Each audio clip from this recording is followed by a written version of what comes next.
Buongiorno, ben trovati telespettatori di Antenna 3 Nord-Est. Siamo di nuovo in diretta per raccontarvi quello che sta succedendo sul fronte dell'emergenza coronavirus. Le notizie oggi sono tantissime, lo sapete ormai tutti. Ieri sera il Premier Conte ha annunciato il decreto per la fase 2, è entrato nel dettaglio di questa ripartenza, che sarà una ripartenza in 3 step: 4 maggio, 18 maggio, 1 giugno. Chiaramente le parole del Premier erano attese dai cittadini, dalla società civile, ma soprattutto dalle categorie economiche, dalle fabbriche, dai piccoli commercianti. Tanti sono rimasti anche delusi e cominciano a esserci le prime polemiche. Però andiamo per gradi e partiamo con le parole che sono state pronunciate ieri sera dal Premier Conte. Un brevissimo estratto. Intanto siamo in collegamento con il Ministro per gli affari con il Parlamento, Federico D'Incà, che ringrazio. Buongiorno D'Incà. Buongiorno a voi tutti, grazie per l'invito. Lei oggi, questa mattina, ci aiuterà un po' a capirne di più, entreremo un po' nel dettaglio della misura annunciata ieri sera dal Premier Conte, ma partirei proprio dalla prima sintesi delle parole del Premier.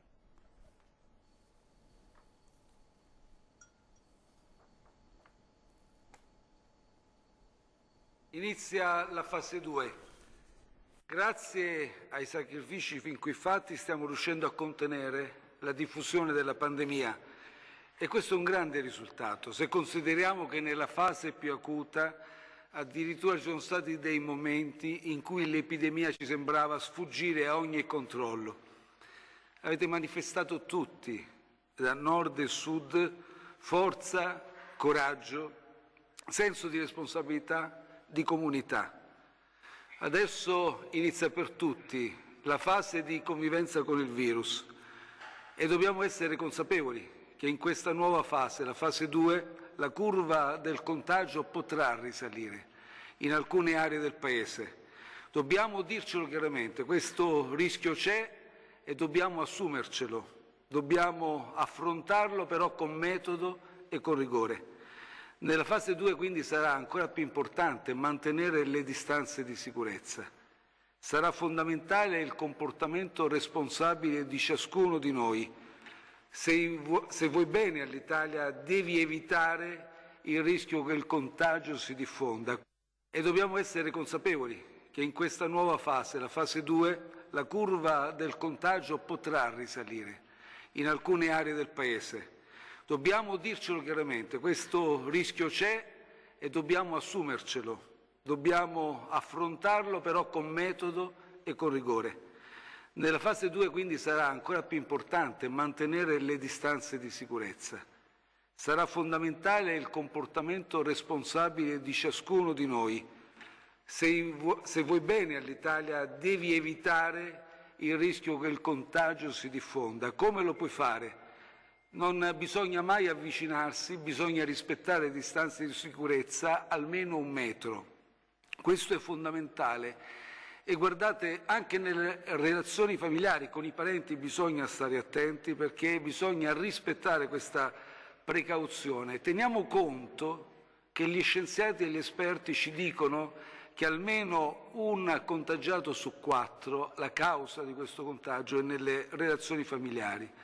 Vogliamo tutti che il Paese riparta, ma l'unico modo per convivere in questa nuova fase con il virus è non ammalarci e la distanza sociale. Se non rispettiamo quindi la distanza, se non rispettiamo le precauzioni, la curva risalirà e potrà andare fuori controllo. Abbiamo predisposto un meccanismo, adesso ve lo racconterò, per tenere sotto controllo questa curva e per consentirci di intervenire laddove dovesse sfiorare momenti critici. Stiamo tutti affrontando una prova molto dura, anche nei prossimi mesi. Ci aspetta una sfida molto complessa e mi rendo conto che molti di voi, dopo varie settimane di rinunce, di privazioni, vorrebbero un definitivo allentamento delle misure, delle restrizioni, delle varie raccomandazioni. Possiamo quindi anche reagire negativamente in questa fase. Potremmo affidarci al risentimento, perché no, alla rabbia, a ricercare un colpevole. Potremmo prendercela con chiunque ci capiti a tiro, in famiglia, con i familiari, con l'Europa, con il governo, con i politici, con le regioni, con la stampa. Non mancano le occasioni e non manca l'elenco. Oppure invece possiamo operare un'altra scelta.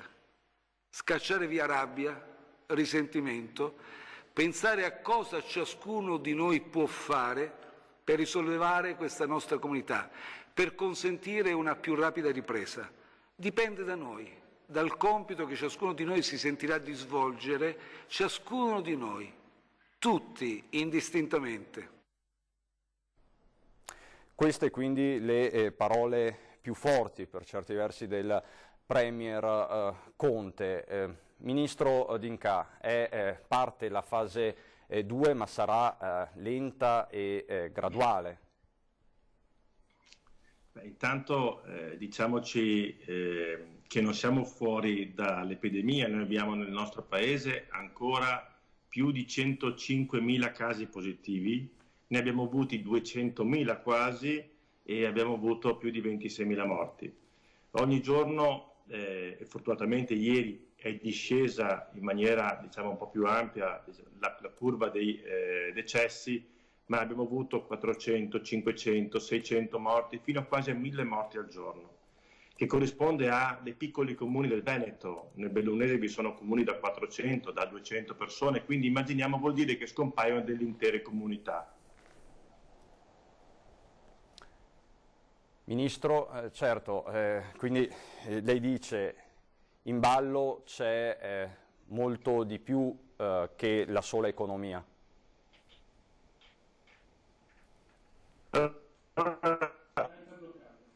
Ministro, ha Skype bloccato. Riusciamo a ripristinare un attimo? Allora, cerchiamo di ripristinare lo Skype con il Ministro D'Incà. Ci siamo forse? Ecco, prego Ministro. Mi pare di sì. Allora, solo per dirvi questo, i virologi chiedevano ancora una maggiore chiusura. Il comitato scientifico ha indicato una strada ancora più impervia nei collegamenti che noi dovevamo fare con i nostri familiari, con la vita e con le relazioni esterne. Noi abbiamo fatto una scelta prudente, con molta precauzione, ma di iniziare ad aprire. Ed ecco perché il 4 maggio inizieranno a aprire tutte quante le manifatture, le aziende, i cantieri edili privati e pubblici e poi anche gli ingrossi dove c'è appunto l'avvento del materiale per le aziende e per l'edilizia. Poi arriverà il 18 apriremo anche tutta la parte dei negozi al dettaglio e poi dal primo di giugno inizieranno i bar, i ristoranti, insomma tutta una serie di attività, i parrucchieri, gli estetisti. Chiaramente nessuno ha mai affrontato prima una pandemia, nessuno ha mai affrontato prima un virus, perché nessuno ha un ricordo presente, fisico anche di 100 anni fa quando c'è stata la spagnola. E molti altri paesi d'Europa, per quanto se ne dica in alcune fonti di stampa, sono tutti chiusi come noi. Forse la Germania ha qualche attività industriale un po' più preparata, ma le scuole sono ancora chiuse, moltissime attività sono ancora chiuse. Quindi siamo tra i primi a poter iniziare una riapertura. Il problema più grande è che se in qualche maniera si riaccendesse un focolaio molto forte, saremmo di nuovo costretti a dover richiudere forse anche l'intero paese. E questo non deve succedere, non deve assolutamente succedere, perché la nostra gente, i nostri concittadini non saprebbero affrontare un altro lockdown, perché è veramente stato un periodo molto difficile. Io ringrazio tutte le persone, tutti i nostri concittadini che hanno seguito alla lettera le indicazioni da parte del governo.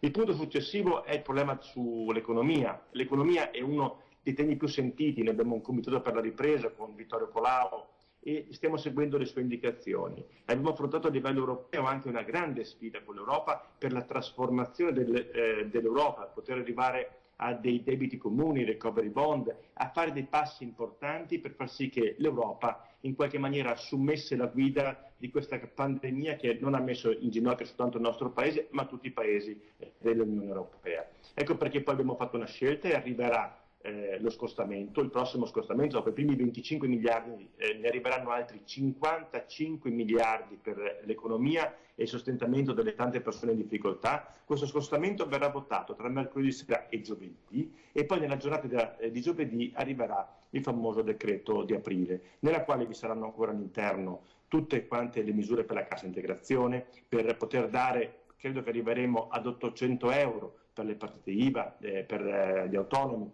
e poi arriveranno anche gli aiuti ancora una volta al babysitting, a tutte le persone che hanno una difficoltà e credo anche un reddito d'emergenza per chi in realtà non ha nessun sostentamento ed è rimasto fuori anche dal reddito di cittadinanza. Ministro, mi scusi, abbiamo dato 400 milioni di euro. Il punto è molto importante, soprattutto quello delle partite IVA dei lavoratori autonomi. Ci sarà l'automatismo per chi ha già fatto richiesta dei 600 euro?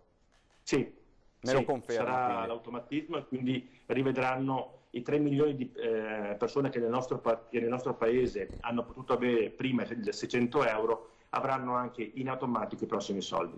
Ecco, e per quanto concerne invece la liquidazione di questi soldi, perché noi stessi riceviamo tante telefonate di persone che sono ancora in attesa, vale per le partite IVA, sì. Vale anche per tanti lavoratori alle prese con il variegato mondo delle casse integrazioni. Cosa possiamo dire a chi sta aspettando questa somma? L'INPS ha erogato 4 milioni di assegni fino ad oggi, in un momento di difficoltà incredibile, arriverà anche tutto il resto. I soldi ci sono, ci scusiamo se ancora a molte persone in cassa integrazione i soldi non sono ancora arrivati nel conto corrente, ma credo che nelle prossime ore e nelle prossime giornate arriverà a conclusione questo iter e quindi anche le casse integrazioni. Probabilmente abbiamo avuto anche delle regioni che hanno comunicato in ritardo i dati per la cassa integrazione, ma è inutile, non ci devono essere polemiche in questo momento, occorre lavorare tutti quanti a testa bassa, chi deve dare i dati manderà i dati, chi deve riceverli sta in questo momento processando e poi vi saranno i pagamenti già in conto corrente. E chi è a casa, e sono in tanti in questo momento, senza lavoro perché l'hanno perso o perché in cassa integrazione, si stanno chiedendo, va bene adesso, ma la crisi probabilmente è destinata a proseguire. Ci saranno ammortizzatori sociali per tutti nei prossimi mesi? Beh, intanto noi mettiamo sul tavolo questi 55 miliardi di euro che fa conto possono essere messi insieme le ultime 4-5 manovre dal punto di vista della libertà fiscale, quindi credo che siano risorse veramente importanti.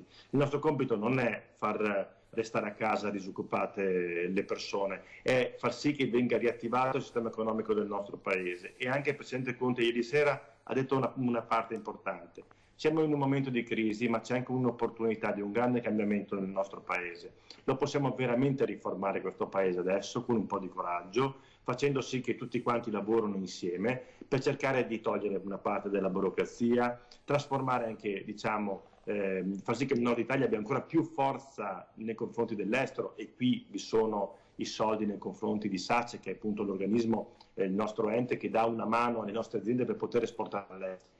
Vi sono 400 miliardi di liquidità che se ne aggiungono altri 350, i 25.000 euro per i piccoli che vengono garantiti al 100%. Il nostro compito è di mantenere in vita l'economia del nostro Paese in questi 2-3 mesi e dopodiché sono convintissimo, una volta che finalmente avremo sconfitto questa malattia, fin quando poi mi auguro arrivi anche il vaccino e mi auguro che possa arrivare già nel fine anno, noi finalmente potremo riprendere la nostra vita con un Paese, a mio parere, più unito, più forte, più solidale e anche con le idee un po' più chiare su cosa sono le cose importanti. E non è una cosa da poco, lo stiamo dimostrando in Europa e anche a livello internazionale.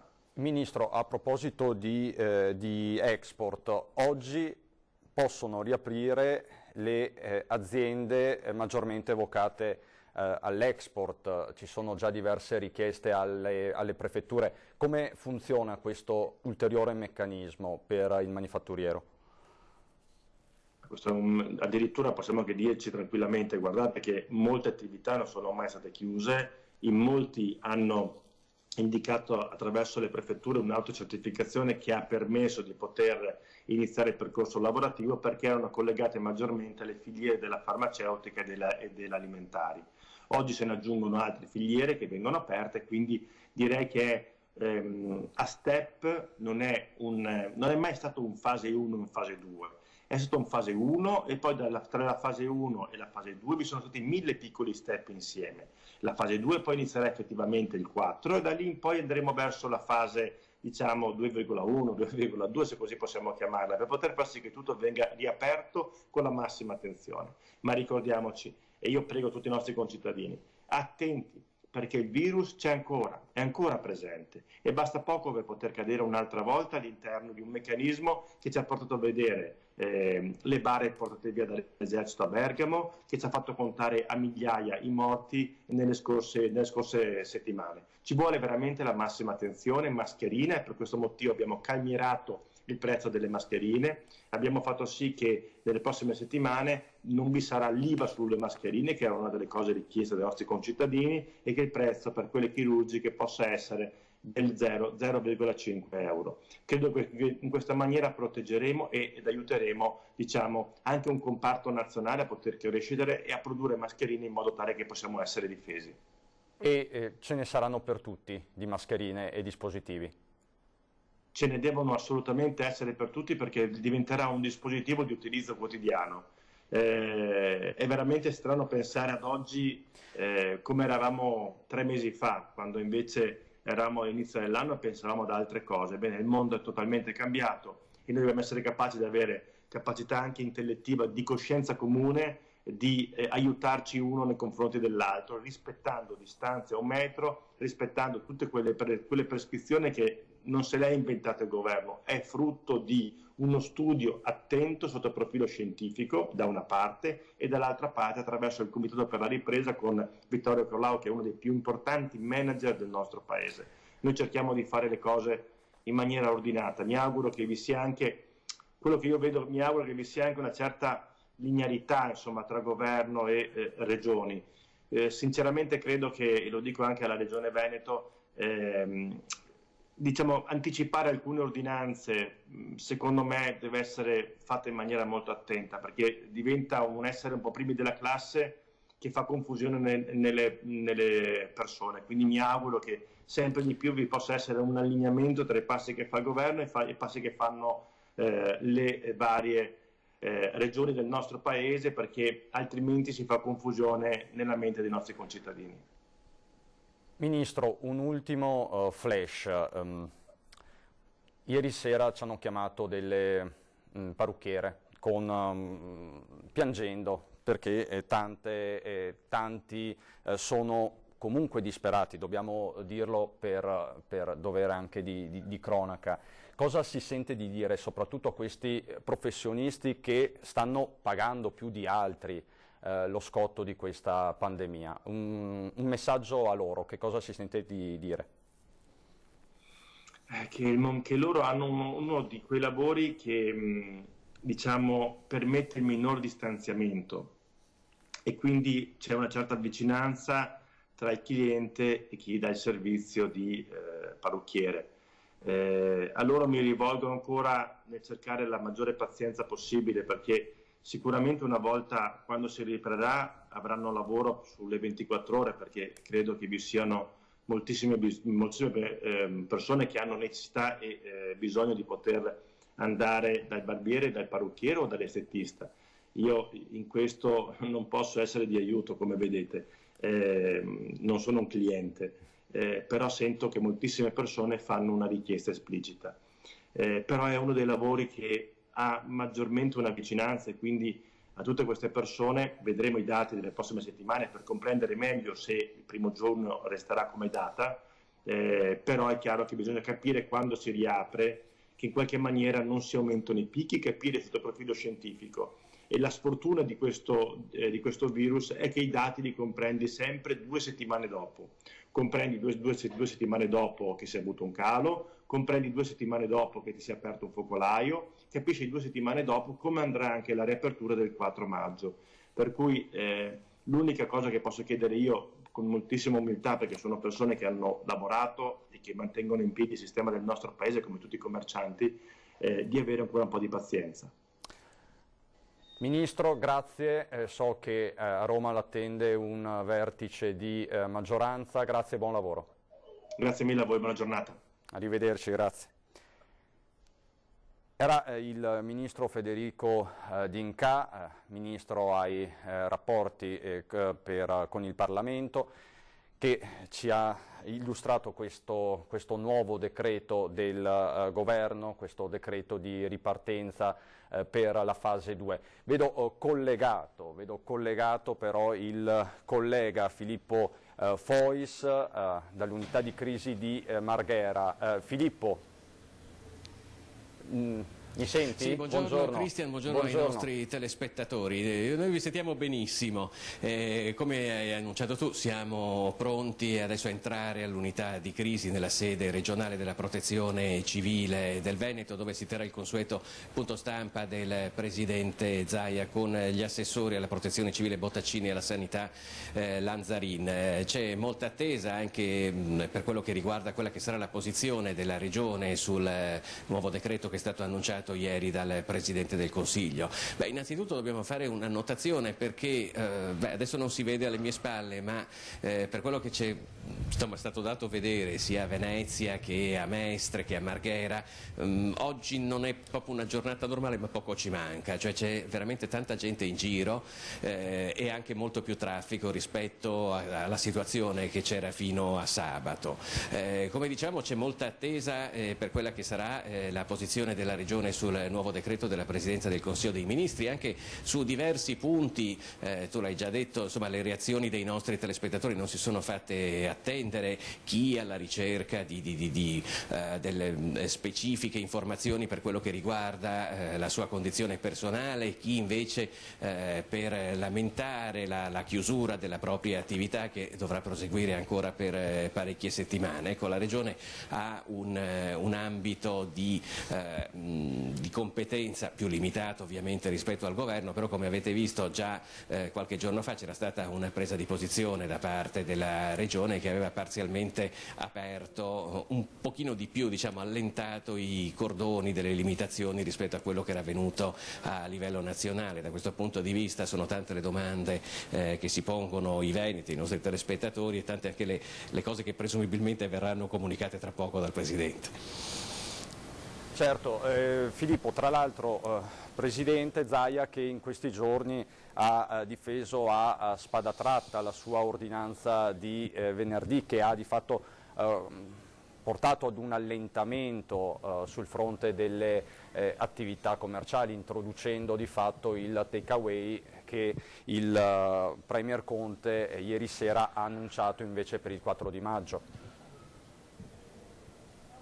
Esatto, perché sono chiaramente bar e ristoranti che sono chiusi da quando è iniziato il lockdown, sono delle attività spesso a conduzione familiare che si trovano in grandissima difficoltà, hanno una data di riapertura diciamo come secondo le modalità che c'erano prima molto in avanti nel tempo e stanno soffrendo veramente una crisi molto pesante. Oltretutto c'è anche da dire che nel momento in cui venissero riaperti non è detto naturalmente che ci sia lo stesso movimento di clientela che c'era prima, per cui anche riaprendoli da domani ci sarebbe, oltre agli stanziamenti, anche il fatto che probabilmente prima che determinate fasce di clientela tornino da aspettare parecchio, per cui sì, si tratta di un primo aiuto per un problema che è serio ed è veramente molto sentito. Grazie Filippo, grazie a te e a Sandro Ponchio, ci aggiorniamo dopo il punto stampa, grazie. Adesso dovremo avere in collegamento via Skype, eccola, vedo, Ivana Del Pizzol. Ivana Del Pizzol è presidente di mestiere degli acconciatori della Confartigianato di Belluno, ma negli anni è stata un volto della Confartigianato anche del Veneto, è consigliere in Camera di Commercio. Del Pizzol, buongiorno, mi sente? Io la sento male. Sento un po' un ritorno. Anch'io non sento molto bene, però ci proviamo. Ecco, proviamoci. E potrebbe mettere le cuffie, mi dicono dalla regia, ha delle cuffie a portata di mano? Non ho a disposizione, mi dispiace, ma qui sono Allora, in prestito. andiamo avanti così non... E, ecco, può abbassare solo l'audio di ritorno? Facciamo tutto in diretta, siamo abituati, non si preoccupi. Ok, ci salviamo in qualche modo. Sì, dai. adesso perfetto, adesso mi pare che ci siamo. Benissimo. Allora, non so se ha sentito del Pizzol le parole del ministro D'Incà. Chiede a voi acconciatori, parrucchieri, di portare pazienza. Siete disposti a portare ancora pazienza? Io credo che sia la parola meno adatta e credo che potremmo portare pazienza solo se fossimo sostenuti a livello economico, fossimo sostenuti a fondo perduto, come fa per esempio la Germania, tanto per dirne una, che alle piccole aziende fino ai 5 dipendenti dà 9.000 euro al mese, così per le spese correnti, allora potremmo avere anche pazienza. E nell'altro senso, come succede ora, invece io direi che è una questione inaccettabile. Inaccettabile perché 3 mesi di fermo diventano insostenibili per le nostre aziende, sono quasi tutte piccole aziende, molto spesso aziende familiari, a conduzione familiare, e quindi diventa una tragedia veramente. Io non so se poi dopo i 3 mesi tutte le aziende possano riaprire, non credo che molte ce la faranno. Abbiamo avuto ieri sera proprio un invito da parte del nostro segretario nazionale, il dottor Fumagalli, ha scritto al governo dicendo che appunto questo fermo è inaccettabile, anche perché tutte le nostre attività sono ormai pronte per la partenza, tutte molto responsabilmente e scrupolosamente hanno preparato i negozi e le varie attività, adeguandosi alle disposizioni, anche di più di quello che veniva chiesto. Premetto anche che le nostre attività, sia acconciatura che estetica, sono adeguate già da molto tempo a un certo sistema di lavoro molto igienico e usando tutte le precauzioni del caso. Naturalmente siamo a contatto con le persone, questo è il problema, però da sempre usiamo i guanti usa e getta, da sempre usiamo, le estetiste soprattutto usano le mascherine, quindi per noi è stato sì una richiesta maggiore di dispositivi, però tutto sommato siamo anche abituati a lavorare in questo modo. Abbiamo sempre i controlli anche da parte delle ASL, per cui non possiamo scherzare, e nelle attività tutto è a norma. Abbiamo preparato tutto, come diceva anche il segretario Fumagalli, e quindi non riusciamo a capire questo allungamento ancora che diventa un'agonia, che diventa veramente un'agonia, anche perché nel frattempo ci sono i costi. Mi scusi, ci sono i costi, chiaro, e c'è anche una concorrenza che incombe, perché è inutile negarlo, si sta verificando e si sta aggravando il fenomeno dell'abusivismo. L'abusivismo è sempre stata una piaga nei nostri settori, adesso è diventato un sistema, perché c'è stato un proliferare di persone che corrono di qua e di là per le case e a fare i servizi che la gente non può venire a fare nei nostri saloni, insomma. Quindi oltre ad avere tutta una serie di spese che vanno avanti, costi, bollette, affitti e quant'altro, abbiamo anche la beffa sotto questo punto di vista. Tra l'altro con requisiti di sicurezza minori riguardo agli abusivi. Assolutamente, anche perché di questi tempi, appunto, quando non ci si può spostare neanche a trovare i propri genitori, i propri figli, credo che veramente che succeda questo e resti impunito sia veramente una cosa assurda. E del Pizzol, lei ha parlato sicuramente con tante sue colleghe, tante non riapriranno probabilmente, stando alle sue parole, non riusciranno ad aprire. Sì, ieri sera già c'è stata una tempesta di telefonate, perché delle telefonate veramente disperate che ti toccano veramente, perché non tutte le aziende sono, c'è anche chi ha fatto degli investimenti e quindi è veramente in difficoltà. Il credito è una delle piaghe più grosse per le nostre attività già in condizioni normali, perché sappiamo benissimo quanto poco ci sono state le banche vicine negli ultimi anni. Adesso ancora di più, perché vorrei dire al Ministro D'Incà, che ho sentito poco fa, è vero che ci sono i 600 euro, è vero che diventeranno 800 forse, non tutti li hanno ricevuti e con 600 euro sinceramente non è che si possano fare grandi cose. Per quanto riguarda i 25.000 euro che le banche mettono a disposizione, anche qui ci sono dei distinguo da fare. Sono pochissime le aziende che riescono ad accedere a questa formula, perché basta avere una bolletta o una scadenza che è saltata e quindi tu non puoi più accedere a questi 25.000 euro, non te li daranno mai. Allora diciamo che come sempre le banche sostenute da tutto il sistema politico come sempre non aiutano chi ha bisogno, ma danno soldi dove magari non c'è bisogno, e questo è un grossissimo handicap, perché se non abbiamo sostegno sotto il punto di vista del credito non si può andare avanti più di tanto. Se adesso poi sono veramente reali questi 3 mesi, io credo che veramente sia la morte per molte aziende. Come dicevo, ieri sera ho ricevuto un sacco di telefonate di gente disperata che dice: io non so dove andare a prendere i soldi, se un altro mese devo star chiuso. E cosa può fare, per esempio, un'associazione di categoria come la Confartigianato, le istituzioni, cosa possono fare per dare una risposta immediata di vicinanza? Voi vi state muovendo in qualche maniera?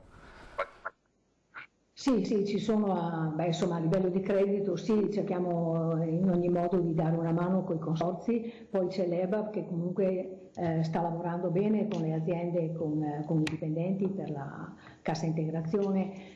Qualcosina c'è, però sono veramente cose che non competono all'associazione fino a un certo punto, ma poi deve intervenire comunque in ogni caso il governo. Dicevo che ieri sera già il nostro segretario Fumagalli è intervenuto dicendo che, ribadendo il concetto che non c'è stata data nessuna risposta da parte del governo, e in più questo mese in più di chiusura che noi dovremmo mantenere, cosa cambia in definitiva? Cos'è che noi possiamo fare e che differenza può fare questo mese in più? Perché i negozi sono tutti pronti, le distanze ci sono, i dispositivi ci sono, un mese in più veramente non ha nessun significato, e qui si sta battendo veramente l'associazione. Spero che riesca ad essere più incisiva di come è stata fino ad ora e di essere ascoltata. Questo sì, ce lo meritiamo anche perché abbiamo dei numeri importanti. Volevo fare anche un altro appunto, che è questo. Ho visto stamattina, per esempio, che in Svizzera i negozi di acconciatura ed estetica stanno iniziando a lavorare con tutte le disposizioni come ci saranno per noi nel momento in cui potremo partire, però per dire, smentisco anche quello che ha detto il ministro prima, nel senso che non siamo veramente quelli che aprono così senza senso, e non siamo sicuramente i primi, come dicevano loro, insomma, come diceva il governo anche ieri sera. È stato ribadito il concetto che noi siamo copiati e siamo partiremo per primi anche ad aprire tutto quanto, invece questo non è assolutamente vero. Del Pizzol, grazie, messaggio forte e chiaro, è partito un messaggio potente al governo, vediamo se ci saranno delle deroghe o se l'esecutivo ritornerà sui suoi passi, almeno da questo punto di vista. La ringrazio, buon lavoro. Grazie del Pizzol. Adesso per noi c'è una breve pausa pubblicitaria, a dopo.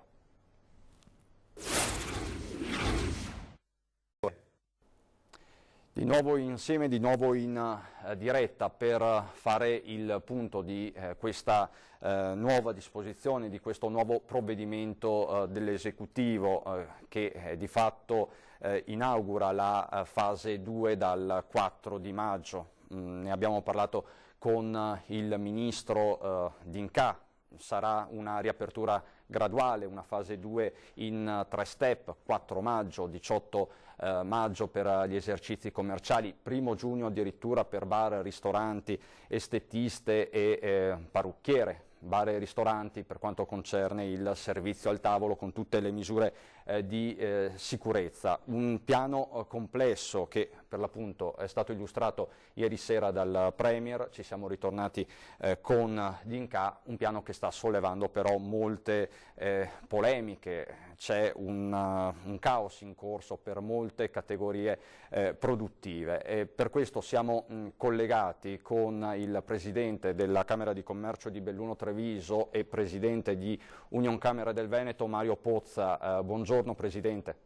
Buongiorno a voi. Si aspettava una comunicazione di questo tipo da parte del Premier Conte.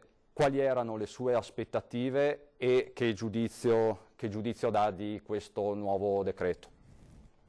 Ma niente di nuovo all'orizzonte. Direi che c'è stata una grande delusione. I messaggi che ho ricevuto, telefonate, guardate, sono tantissime, perché si aspettava dal governo una chiara presa di posizione, nel senso c'è da fare così e così, in questi termini, da questa data o da quell'altra. E invece di tutto questo abbiamo assistito prima a 20 minuti oltre di giustificazioni su cosa ha fatto il governo fino adesso e poi è stato molto sul pago. E quindi direi che non c'è chiarezza e i tempi che ha dato per alcune ripartenze sono tempi molto lunghi, tempi biblici, e questo metterà in difficoltà ancora di più attività già che sono provate, che sono chiuse da diversi mesi, tipo i bar, tipo i ristoranti, tipo i parrucchieri e le estetiste, ma il settore del commercio in genere. Quindi c'è stata un'apertura strategica sicuramente rivolta all'estero, al Made in Italy, alla produzione ad esempio dell'automobile.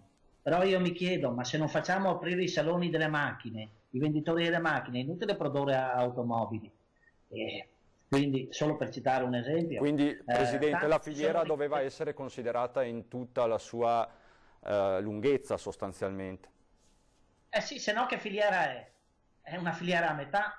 Allora lo facciamo per favorire l'export, ad esempio l'automotive, va bene, però queste macchine qui dopo devono essere vendute, inutile produrle e dopo non si vendono. Qualcuno potrebbe dire ma vanno in Germania, ma tante vanno in Germania sicuramente, ma c'è anche la filiera italiana, le macchine di marchio italiano, quelle lì che cosa fanno? Se non si vendono non si vendono, e allora già i piazzali erano pieni e quindi figurarsi. Ma potrei citare anche altri esempi. Tante aziende adesso si sono riconvertite nella produzione di mascherine, parzialmente magari, e anche tante totalmente. Però tu dal mattino alla sera blocchi un prezzo, mantieni l'IVA, e questi cosa fanno? Adesso hanno fatto degli investimenti, devono produrre a sottocosto e più la produzione dopo fa reddito e devono pagare anche le tasse. Cioè veramente siamo nel paese dei balocchi. O qui si ha la capacità di comprendere come funziona la produzione in un paese, altrimenti andiamo a casa. Non facciamo annunci di questo tipo qua. L'imprenditore ha bisogno di certezze e finora non ne abbiamo avuto, a parte qualche data. Ecco, per quanto concerne le riaperture di oggi, che sono relative alle fabbriche, alle produzioni maggiormente vocate all'export, di quali settori stiamo parlando per il Veneto? Per il Veneto si parla dell'automotive, si parla anche del mobile, si parla di quello legato al settore della cantieristica, al settore quindi navale, al settore aerospaziale, al settore manifatturiero, ce ne sono parecchie obiettivamente. Il problema è più nel commercio, nella commercializzazione, che non abbiamo tempi brevi, abbiamo tempi lunghi.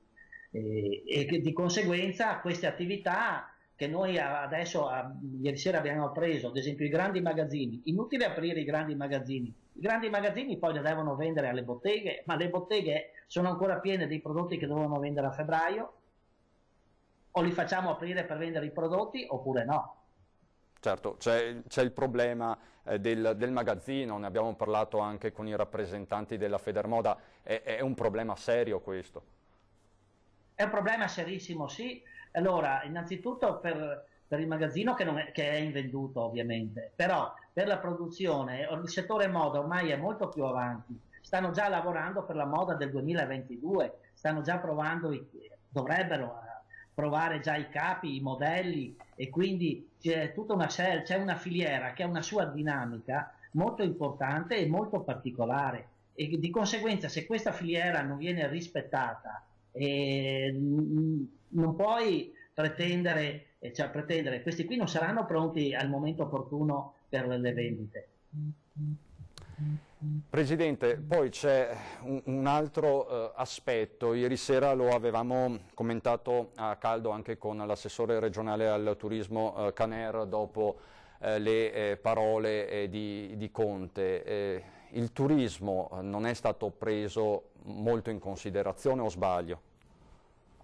Ma il turismo non è stato preso in considerazione molto. Direi non è stato proprio neanche trascurato al 100%, si può dire. Al di là degli annunci non è stato fatto niente. Gli altri stanno già facendo qualcosa. La Croazia sta facendo degli accordi privilegiati con l'Austria e con la Germania sulla testa nostra. E purtroppo il problema è, come ho detto, che non si capisce effettivamente qual è la realtà del nostro sistema produttivo, del nostro sistema turistico. In questi gruppi di lavoro, in queste task force, tutti professori, docenti universitari, tutta gente capace, che nulla niente in contrario, però mancava la parte terminale, chi lavora, chi opera, chi è nel campo tutti i giorni, i rappresentanti del turismo, i rappresentanti del commercio, sono stati chiamati marginalmente le associazioni di categoria. E quindi si sta dando troppo peso agli scienziati e troppo peso a chi paga lo stipendio agli scienziati, cioè al mondo produttivo che paga le tasse, al mondo produttivo che crea ricchezza, che crea lavoro. E questo purtroppo andrà a pesare, perché il turismo è la seconda, è pari merito al manifatturiero per noi, è strategico, non solo per le spiagge ma per le città d'arte, per tutto quello che il nostro paese offre. E se questo qui non riusciamo a capirlo, è meglio andare a casa. Tra l'altro parliamo di un settore, lo stiamo ripetendo da giorni, che per il Veneto rappresenta il primo settore in assoluto in termini di fatturato, parliamo di 18 miliardi di euro. Ieri il Presidente Zaia ha detto che si sono già persi 35.000 posti di lavoro solo nel turismo. Quindi la situazione è davvero drammatica, Pozza. È più che drammatica. Stiamo distruggendo un patrimonio, una professionalità, una storia molto molto importante, con tanti sacrifici. Dal dopoguerra abbiamo ricostruito, ci siamo fatti un'immagine paese, abbiamo investito molto sul turismo, che tra l'altro il turismo, e non mi stancherò mai di dirlo, non servono costruire fabbriche o capannoni, li abbiamo già questi, che sono le nostre bellezze, le nostre spiagge, la nostra cultura. E perché non valorizzarlo e non tenerlo in considerazione? Questo che non riesco a capire. Non si può pretendere di partire a giugno con il turismo, tanto a giugno dovremo portare lo stesso le mascherine, le precauzioni, i guanti, gli occhiali protettivi. Cosa cambia da metterlo in pratica adesso a farlo a giugno? E questa vogliamo fare i primi della classe con chi? Ma chi ci viene a copiare? Gli altri paesi stanno ripartendo su questo e noi siamo fermi al palo con i problemi che ha questo paese poi per l'altro. di indebitamento, di spesa pubblica.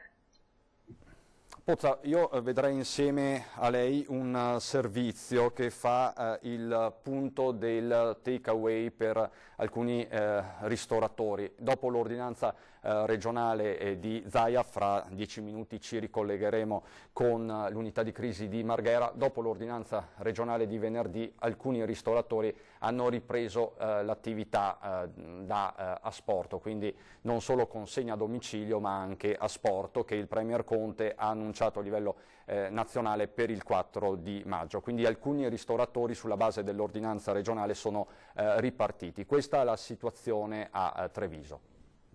Per fortuna. Tra gli ultimi a ripartire, anche se c'è chi non si è mai fermato, senza certezze, senza indicazioni precise, ma con nuove spese da affrontare. Rimangono in un limbo i ristoratori. L'unica cosa sicura al momento sono le perdite subite fin qui a causa dell'emergenza sanitaria. Finché non ci dicono esattamente cosa, cioè come bisogna muoversi con Plex, con macchinette per la temperatura, per tutte queste cose che servono, non sappiamo come muoversi, ecco.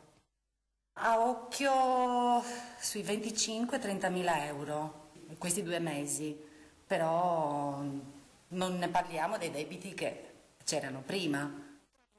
Gli interrogativi sono ancora troppi, anche solo per capire se davvero valga la pena riaprire a queste condizioni o se non si vada incontro ad ulteriori perdite. Che distanza devo tenere da un tavolo all'altro? Quante persone posso far entrare? Un'altra domanda che mi viene spontanea sono i bagni. I bagni, come mi comporto? Noi abbiamo 3 bagni per gli uomini e 3 bagni per le donne, però è chiaro che dovremo pensare a una qualcosa di automatico dopo che uno è uscito e prima della persona che entrerà dopo. Anche questa idea di posizionare dei plexiglass sul tavolo o di distanziare i tavoli con dei sistemi, come posso dire, poco sensibili, creerebbero degli imbarazzi sicuramente nelle persone.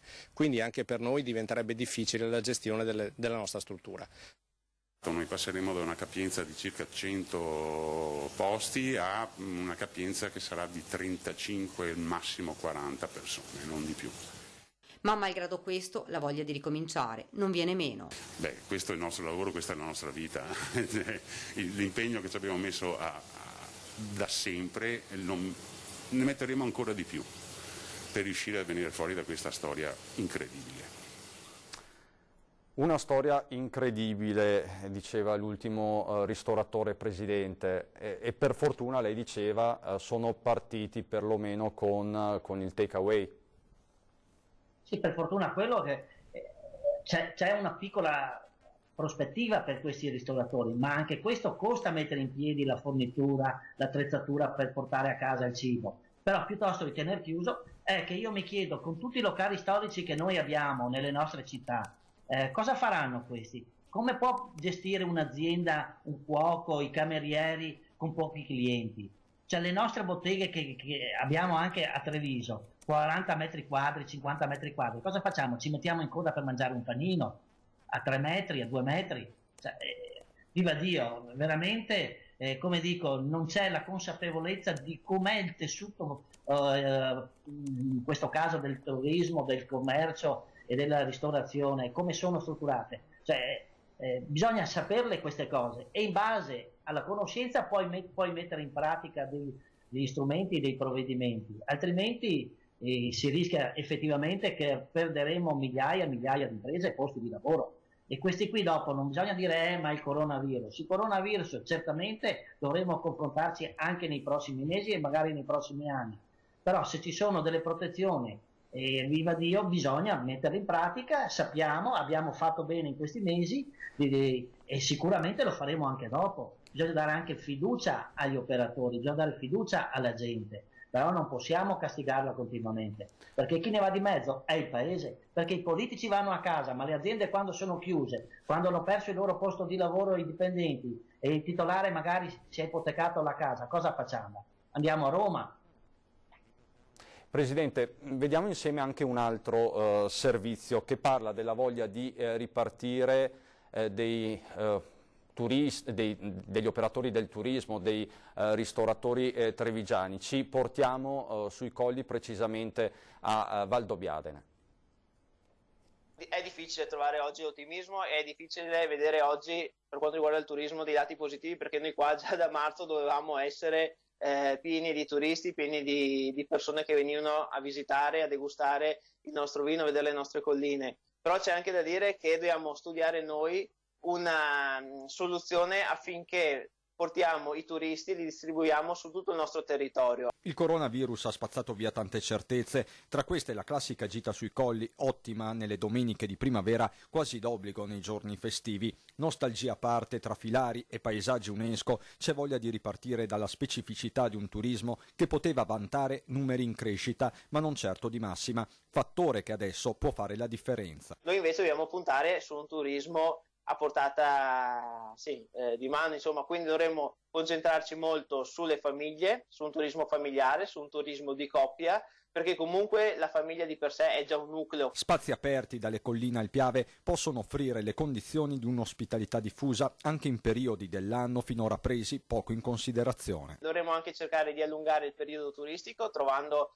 degli stratagemmi noi per cercare di potenziare quei periodi dove di solito non abbiamo grosse presenze. Penso a San Valentino, che quest'anno abbiamo iniziato a fare qualcosa, penso a novembre, penso a gennaio, quindi a questi periodi qua. La questione ha a che fare con il marketing territoriale e con la predisposizione di pacchetti che tengano in conto anche delle disponibilità economiche delle famiglie. Dovremmo anche noi cercare di creare dei pacchetti vacanza da 2 o 3 giorni, perché c'è una cosa molto importante da dire quest'anno, che tanti hanno già consumato le proprie ferie e tanti non hanno lavorato e quindi non hanno tutta questa possibilità economica.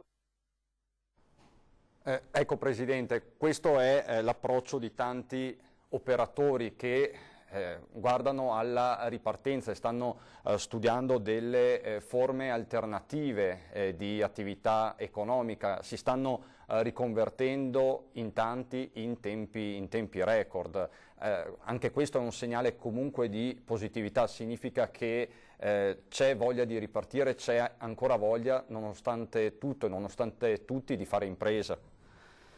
Sicuramente la voglia non ci manca, la capacità imprenditoriale lo dimostra, non saremo la provincia che tanti ci invidiano, non saremo l'8ª provincia per esportazioni, non avremo tutte queste eccellenze, non ci manca neanche la fantasia. L'importante è che ci mettano nelle condizioni di poter mettere in campo tutte queste potenzialità che noi abbiamo dal territorio, molto bello, è un territorio baciato dalla fortuna, perché obiettivamente quante province hanno le opportunità che possiamo dare a noi con la nostra bellezza, con la nostra storia, e questo ovviamente lo puoi fare solo se ci sono regole chiare e in modo tale da poter mettere in campo ovviamente tutte quelle soluzioni per mettere in sicurezza ovviamente il turista, per mettere in sicurezza l'avventore quando va nel ristorante e soprattutto per dare una certezza di reddito alle nostre famiglie, perché se non c'è tutto questo alle spalle non possiamo sicuramente pensare di vivere con il contributo dell'INPS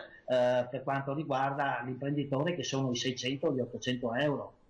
Questo non è assolutamente sufficiente. Bisogna appunto che ci sia un sistema paese che si rimetta in moto. Presidente, intanto è uscita adesso un'agenzia del sottosegretario all'interno Variati. Fase 2 dice una linea di ragionevole prudenza. Ieri il Presidente del Consiglio Conte ha annunciato una riapertura dell'Italia che avverrà gradualmente attraverso 4 fasi. Tutti noi avremmo preferito un annuncio diverso, che l'emergenza è finita, che si può tornare alla vita di prima, ma non è questa la situazione, non ancora. I numeri del contagio sono in calo da giorni e questo grazie alle misure prese e al sacrificio collettivo che stiamo facendo, ma dice di fatto Variati, la linea della prudenza, dell'assoluta attenzione in questo momento deve prevalere. Ci troviamo di fronte, le chiedo, ormai ad una lotta acclarata che finora era stata tutto sommato dormiente tra ragioni dell'economia e ragioni della sanità, della salute pubblica. Siamo arrivati a questo? Ma direi che ovviamente le ragioni dell'economia sono ragioni fondate su delle certezze. Le ragioni ovviamente della sanità sono ragioni fondate sul cercare di salvare il più possibile, di contenere il più possibile l'epidemia, di salvare il massimo delle vite umane. Mi sembra che questo è stato fatto. Adesso noi dobbiamo però anche essere in grado di capire che non avremo mai la certezza matematica, che si possono mettere in piedi e ripartire le attività, ma devono essere fatte con dei criteri. E questo abbiamo dato disponibilità come mondo imprenditoriale, gli imprenditori hanno detto noi mettiamo tutti quegli strumenti che il governo mette deve dire, dare indicazioni, ma non possiamo sicuramente aspettare cosa? Presidente, la ringrazio, devo collegarmi con Marghera. Grazie. Bene, Presidente, arrivederci, grazie.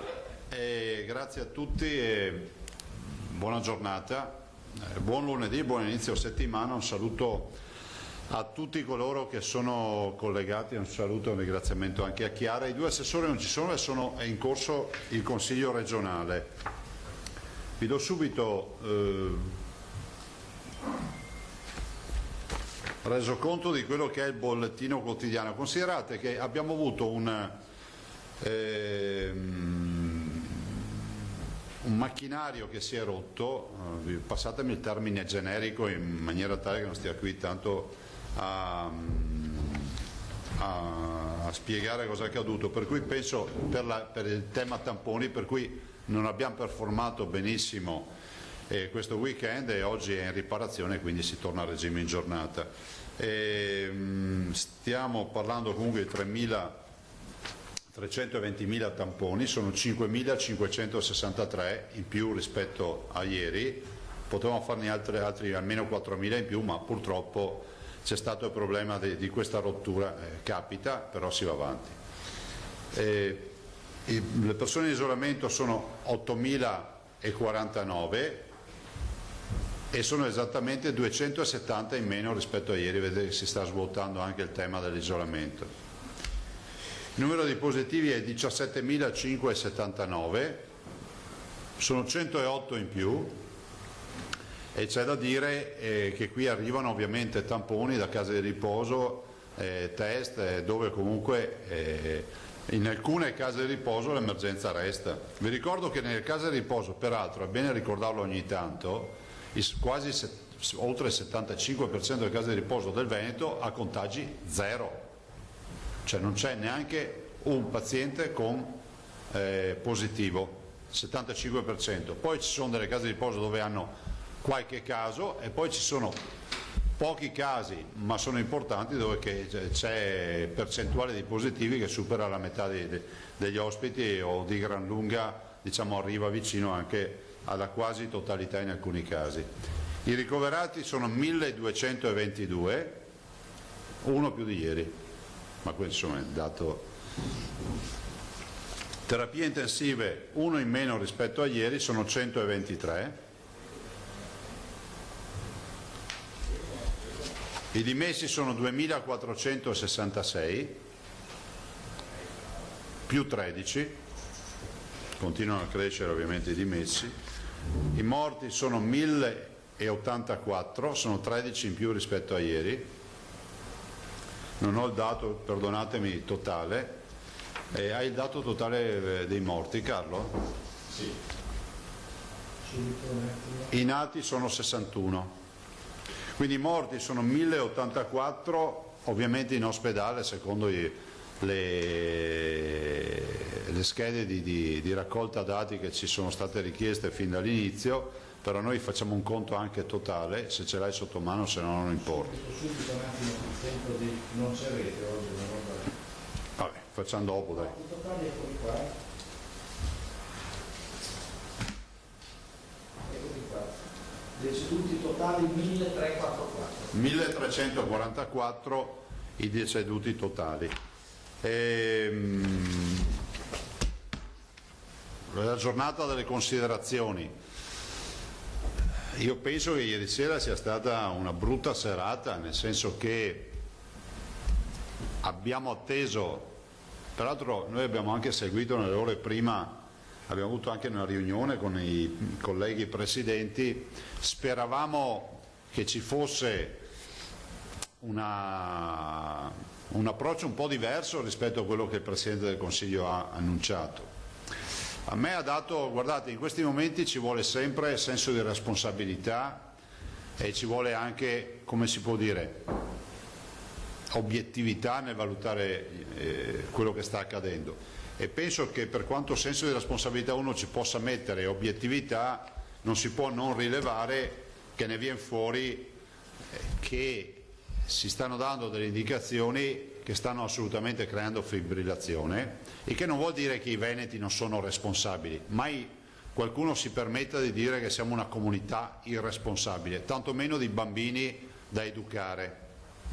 Anche i termini utilizzati non mi sembrano dei migliori, perdonatemi se lo dicono, no? Vi consentiremo, cioè non è... non mi addentro neanche sul tema delle libertà costituzionali, sul tema degli articoli. Mi rendo conto che siamo davanti a un'emergenza, è giusto che si condivida una sfida con i cittadini, e questa sfida penso che i veneti l'hanno condivisa perché comunque sono 2 mesi di quarantena.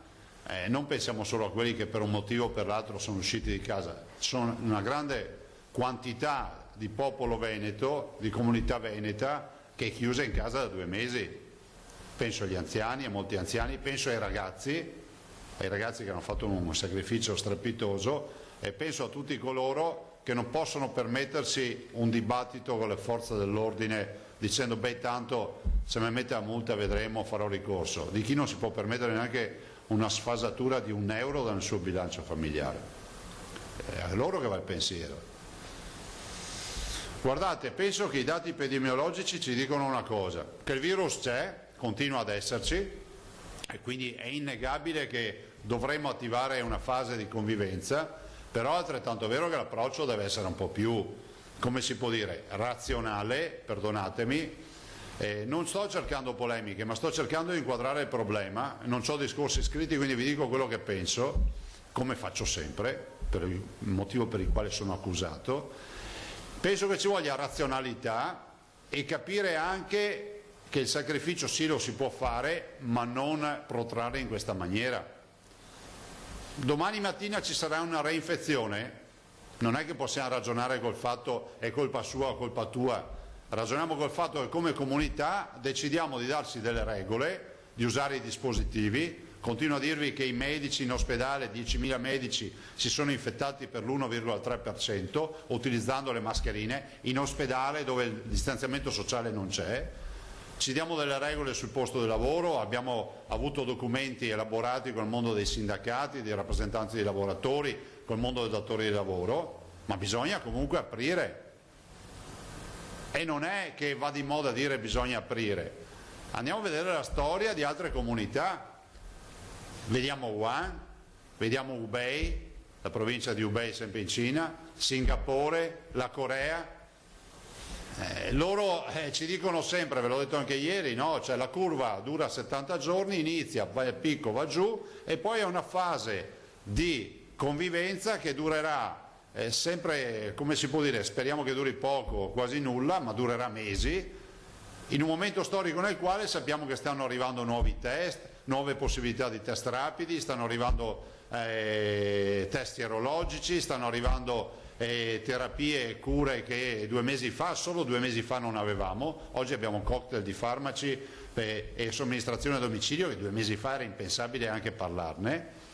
Oggi tutti parlano dell'idrossicloridina, oggi tutti parlano degli antiaggreganti, degli anticoagulanti, della polmonite interstiziale, dell'artrite reumatoide, quindi del farmaco contro il tumore alla prostata. Sono tutte esperienze che stanno arrivando galoppando sul mercato e per il mondo scientifico e sanitario.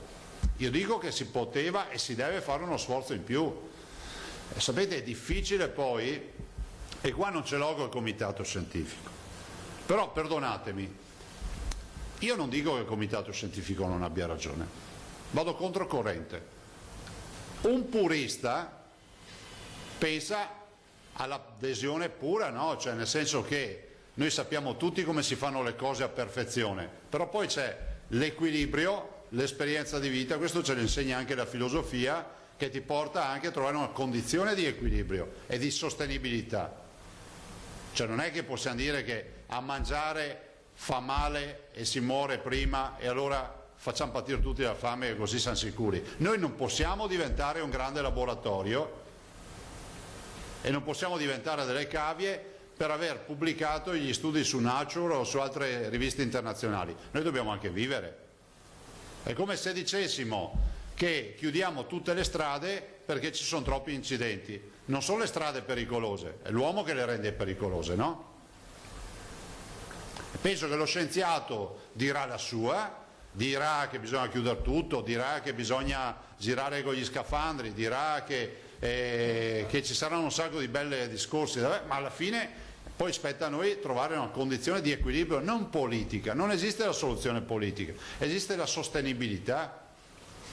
Cioè, sentite, come facciamo a dire che in un pullman di 35 metri quadri ci possono entrare massimo 15 persone e in un negozio di 40 metri quadri ce ne può entrare una? Me lo volete spiegare? Che base scientifica ha? È sconvolgente questa visione. Quindi ripeto, è giusto che il comitato scientifico esprima le sue considerazioni, ci mancherebbe, è il nostro faro. Ma poi bisogna che chi governa si prenda anche la briga di mettere in fila le cose, non vada via col freno a mano tirato, non pensi di avere solo un'azione notarile e cominci ad affrontare. Guardate, io sono stato criticato per delle ordinanze, ma penso di non aver fatto un atto di criminalità per aver concesso ai cittadini di andare a comprarsi la pizza da sport. È diventato un problema nazionale. Esci di casa da solo, prenoti, vai a prendere la pizza, torni a casa, non lo puoi fare, però puoi andare in farmacia, in edicola, in parafarmacia, in libreria, in cartoleria e a comprare i vestiti per i bimbi, puoi andare al supermercato, ma non puoi fermarti alla pizzeria per comprarti una pizza nel cartone tornando a casa. Capite che se questo è l'approccio non ne veniamo più fuori? Veramente l'appello che faccio io è che si rivedano queste misure. Guardate, non lo faccio per dire che bisogna stare dalla parte di chi fa casino, no, io penso che la violenza non serva a nulla, però penso anche che se questo è il sistema migliore per alimentare il conflitto sociale. Io vedo persone disperate, come facciamo ad andare a dire ai parrucchieri, ai barbieri e a coloro che si occupano delle cure estetiche dei cittadini, che poi a qualcuno può far sorridere, no? Però è pur vero che debbono essere rispettate come tutte le altre categorie e sono categorie di persone per bene che forse apriranno il 1° giugno. Non so nulla, guarda. Non sto difendendo una categoria in particolare, sto dicendo che allora mi dovresti spiegare perché continuiamo ad attivare, che so, le fisioterapie piuttosto che altri tipi di attività dove comunque un minimo di contatto sociale c'è. Allora, delle due l'una, o funzionano i dispositivi e allora bisogna aprire tutto perché ci dotiamo di mascherina. C'è qualcuno che preferisce stare a casa piuttosto che uscire con la mascherina? Penso di no. Allora, se il tema è usiamo la mascherina, i guanti, il gel, bene, andiamo in questa direzione, ma si apra. Ma scusate, è come la contraddizione, ve la butto lì con le elezioni. Avete visto che sta accadendo quello che vi ho detto? Non possiamo fare le elezioni dal 15 luglio in poi, quindi metà, fine luglio, ma dal 1° giugno avremo bar, ristoranti e tutto aperto. A me sembra un mondo che c'è, è irriconoscibile, non è possibile questa lettura. E il tema delle scuole, se vai a riaprire devi pensare alle famiglie. Il Presidente del Consiglio ha detto che penserà, cioè il governo sta ragionando, ok, ma il 4 maggio è dopodomani, cioè non è che fra 4 mesi. E io penso che sia fondamentale pensare che quando si riaprirà, oltre all'angoscia della tutela della salute, del rispetto delle regole, ce ne sia ancora una più grande, quella dei figli minori che debbono avere qualcuno che li accudisca. E quindi o finanzi le babysitter come governo, finanzi il congedo parentale, finanzi strutture, pensi di riaprire le scuole, di farci qualcosa, ma qualcosa bisogna fare. Guardate, io penso che sia veramente difficile affrontare il tema in questa maniera, è veramente difficile. A me spiace perché ci stanno chiamando, guardate, non sto dicendo bugie, io penso che abbiamo un migliaio di messaggi all'ora. Apriamo Instagram e mentre lo apri vedi messaggi che scorrono come fosse una telescrivente, presente nei film, che man mano c'è la telescrivente che lancia che fa l'ANCI, la stessa roba, ma tutti dicono la stessa cosa. Allora posso capire che ci possa essere un esaltato che si è fatto un'idea funambolica di come va il mondo, ma io non sto vedendo messaggi di complottisti, di gente che dice che il virus non esiste, di gente che dice che gli ospedali non sono un problema, di gente che dice che bisogna far morire tutti. No, vedo messaggi di persone che dicono abbiamo fatto 2 mesi di quarantena come l'hanno fatta in giro per il mondo, adesso si apra. Vedo messaggi di gente che dice che vuole lavorare, magari non è consuetudine dappertutto pensare che il problema è andare a lavorare, ma da noi la gente vuole andare a lavorare, è chiaro? Non c'ho un messaggio, e sfido chiunque a dire io gliel'ho mandato, di chi mi chiede sussidio o reddito di cittadinanza o altre robe. I venti vogliono andare a lavorare, vogliono tornare alla normalità in sicurezza, perché il nemico è sempre dietro l'angolo, ma bisogna fare in modo che si riparta. E non è una visione, come si può dire, cinica per pensare solo ai soldi, la si finisca. Io capisco che in giro per l'Italia qualcuno sia meno interessato delle attività produttive, ma qui noi manteniamo le nostre famiglie e il resto d'Italia, chiaro? 150 miliardi di PIL sono una buona fetta, l'Italia non si può dimenticare di questa zona produttiva e di altre zone improduttive importanti come la Lombardia, l'Emilia Romagna, Friuli Venezia Giulia e altre regioni anche che non ho citato. La nostra recessione è la recessione dell'Italia. Io dico questo, vedo che dicono che sconfino, ma cosa vuol dire sconfino? Ma cosa vuol dire? Chi qua ha sconfinato? Il governo che ha sollevato le regioni, come si può dire? E noi lo abbiamo accettato, nel senso che con grande senso di responsabilità, assieme ai colleghi di Regione, c'è un'emergenza, il governo si faccia regista in tutta questa partita.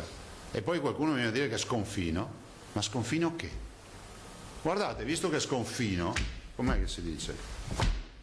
Con i sconfini si risponde sempre con praticità. E questa mattina ho firmato un'altra ordinanza. Allora, sempre raschiando il barile, è consentito in questa ordinanza che poi divulgheremo all'applicazione dalle 6 di stasera per le attività che riguardano i cittadini, le attività poi capirete quali poi vi dico, e da domani mattina alle 6 per altre attività, semplicemente per dar modo ai prefetti di coordinarsi per le forze dell'ordine, che poi non si dica che i cittadini sono informati prima, giustamente con il massimo rispetto di chi controlla, quindi c'è modo di coordinare. L'ordinanza che firmo, la firmo appena finita la conferenza stampa, dice questo, tutta una premessa che parla di dati epidemiologici, sanitari, le terapie intensive, e siamo giunti a questa conclusione. Primo punto, è molto breve, è consentito lo spostamento individuale per attività motoria e attività all'aria aperta, anche con bicicletta e altro mezzo, in tutto il territorio comunale di residenza o dimora, con divieto di assembramenti e con obbligo di rispetto della distanza di 1 metro tra le persone, salvo quelle accompagnate quando minori o disabili o non autosufficienti, utilizzando mascherina, guanti o comunque garantendo l'igiene. Vuol dire che si esce di casa, per capirci, senza limitazione, e quindi si può passeggiare, far jogging o quant'altro, almeno nel territorio comunale. Poi, e questo è valido dalle 6 di stasera, scusate ho perso, eccolo qua. 2.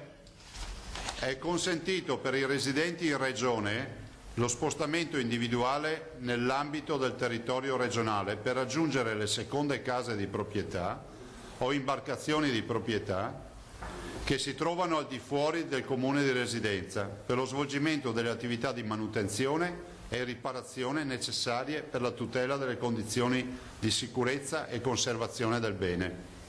Questo vuol dire che chi ha una seconda casa deve vedere se ha rotto i tubi col gelo, piuttosto che se parte ancora l'impianto di allarme o ha delle manutenzioni da fare, è legittimo che in Regione Veneto possa raggiungere la seconda abitazione, non per andarsi a dimorare, ma per fare ovviamente quello che dovrebbe fare buon padre di famiglia, quindi vigilare sul suo patrimonio. 3. Questo punto è attivo da domani mattina alle 6, questo ragionevolmente per evitare che le forze dell'ordine in strada trovino qualcuno che magari si sta già recando fra un'ora e dice ma cosa sei a sta roba. Domani mattina alle 6 penso che sia più che ragionevole e rispettoso di chi controlla, che ringraziamo per il lavoro che sta facendo. 3. È ammessa la vendita di cibo per asporto tramite veicolo senza uscita di passeggeri. Il car delivery, no? il take away in macchina, come si chiama? Vabbè, evito di citare nomi commerciali. Perché? Avete visto, io sono stato criticato per l'asporto, avete visto che dal 4 maggio è previsto l'asporto? Ma a me sembra ragionevole, tutta sta gente che vedete in giro, le avete viste anche voi le macchine, a pranzo almeno abbiano la possibilità di andare con auto davanti a uno sportello dove uno gli dà un panino dentro un sacchetto o va a prendersi un pezzo di pizza. Cioè io dico che le ordinanze vanno fatte anche pensando ai problemi che hanno le persone, come penso che una persona che da 60 giorni che è in casa e può girare attorno a casa, adesso cominciamo a dire che vada a farsi una passeggiata, respiri un po' d'aria, dando anche un segno, come si può dire, di responsabilità da un lato, ma anche di possibilità di tornare un minimo alla normalità. Guardate, io l'avrei prese prima queste ordinanze, però ero sempre nella speranza di dire che comunque ci sarebbe stato un provvedimento nazionale. Vedo che non c'è stato fino a questo punto. Peraltro, leggendo il decreto, non si capisce ancora cosa possono fare i cittadini dopo il 4 maggio. C'è scritto che i parchi sono aperti, sì, ho capito, ma non abbiamo ben capito, non c'è scritto da nessuna parte quanto si può allontanare da casa un cittadino. Non vorrei che fosse come quello del bagno al mare, che si può fare il bagno al mare, sei da casa in spiaggia però. Non vorrei che prego. Scusa, ma cosa significa questo, l'uso del veicolo per il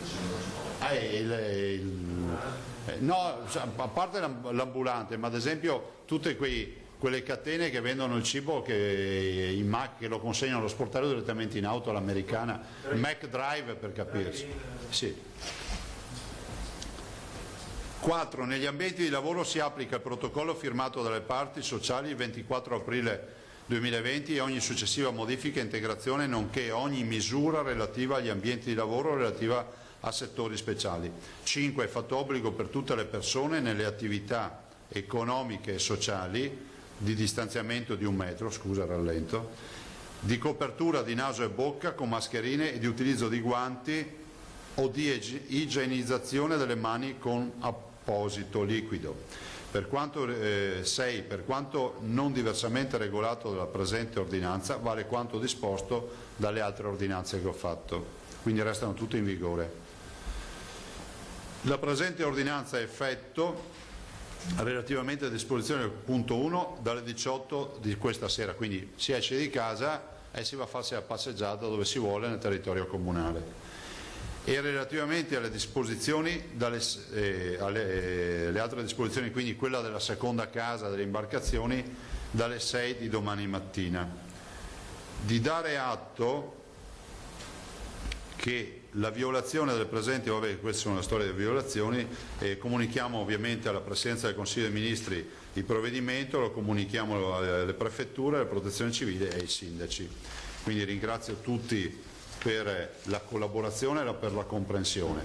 Ai cittadini dico che stiamo lavorando, tra governatori stiamo parlando di questo problema delle aperture, spero vivamente che il Governo possa rivedere alcuni step che si è dato, penso che sia fondamentale pensare che ci debba essere anche equità oltre che responsabilità. L'equità vuol dire, vi ho fatto l'esempio dell'autobus piuttosto che di altro, considerate che se passano le norme nazionali i nostri autobus potranno portare 1/3 dei passeggeri che portavano prima, il che vuol dire che bisognerebbe moltiplicare per 3 gli autobus e i nostri treni porteranno cittadini per la metà di quelli che portavano prima, quindi dovremo raddoppiare i treni.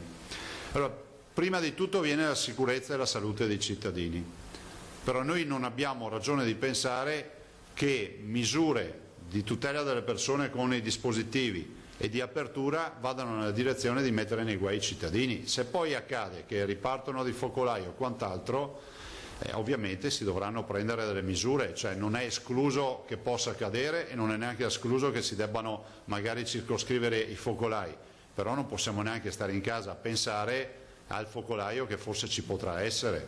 Lo dico non da irresponsabile, lo dico con la responsabilità di un governatore che deve pensare alla salute dei veneti, però oggi qui la salute, diciamo, fisica si sta sovrapponendo a quella psichica, perché oggi mettiamo a dura prova ovviamente la psiche di ognuno di noi e guardate che molte persone sono in grossa difficoltà. Non nego che io ho detto di rafforzare anche i servizi di ascolto e psicologici, perché molti, pensate a tante persone che vivono sole, che sono sole in casa da 60 giorni, perché poi piove sempre sul bagnato, sembra come in Malavoglia, no?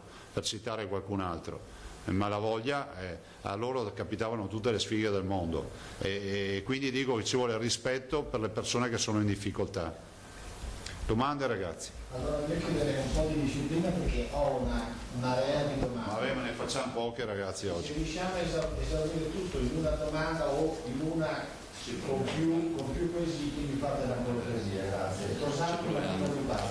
Allora, buongiorno Presidente. Si ha la sensazione che ci sia confusione tra la gente.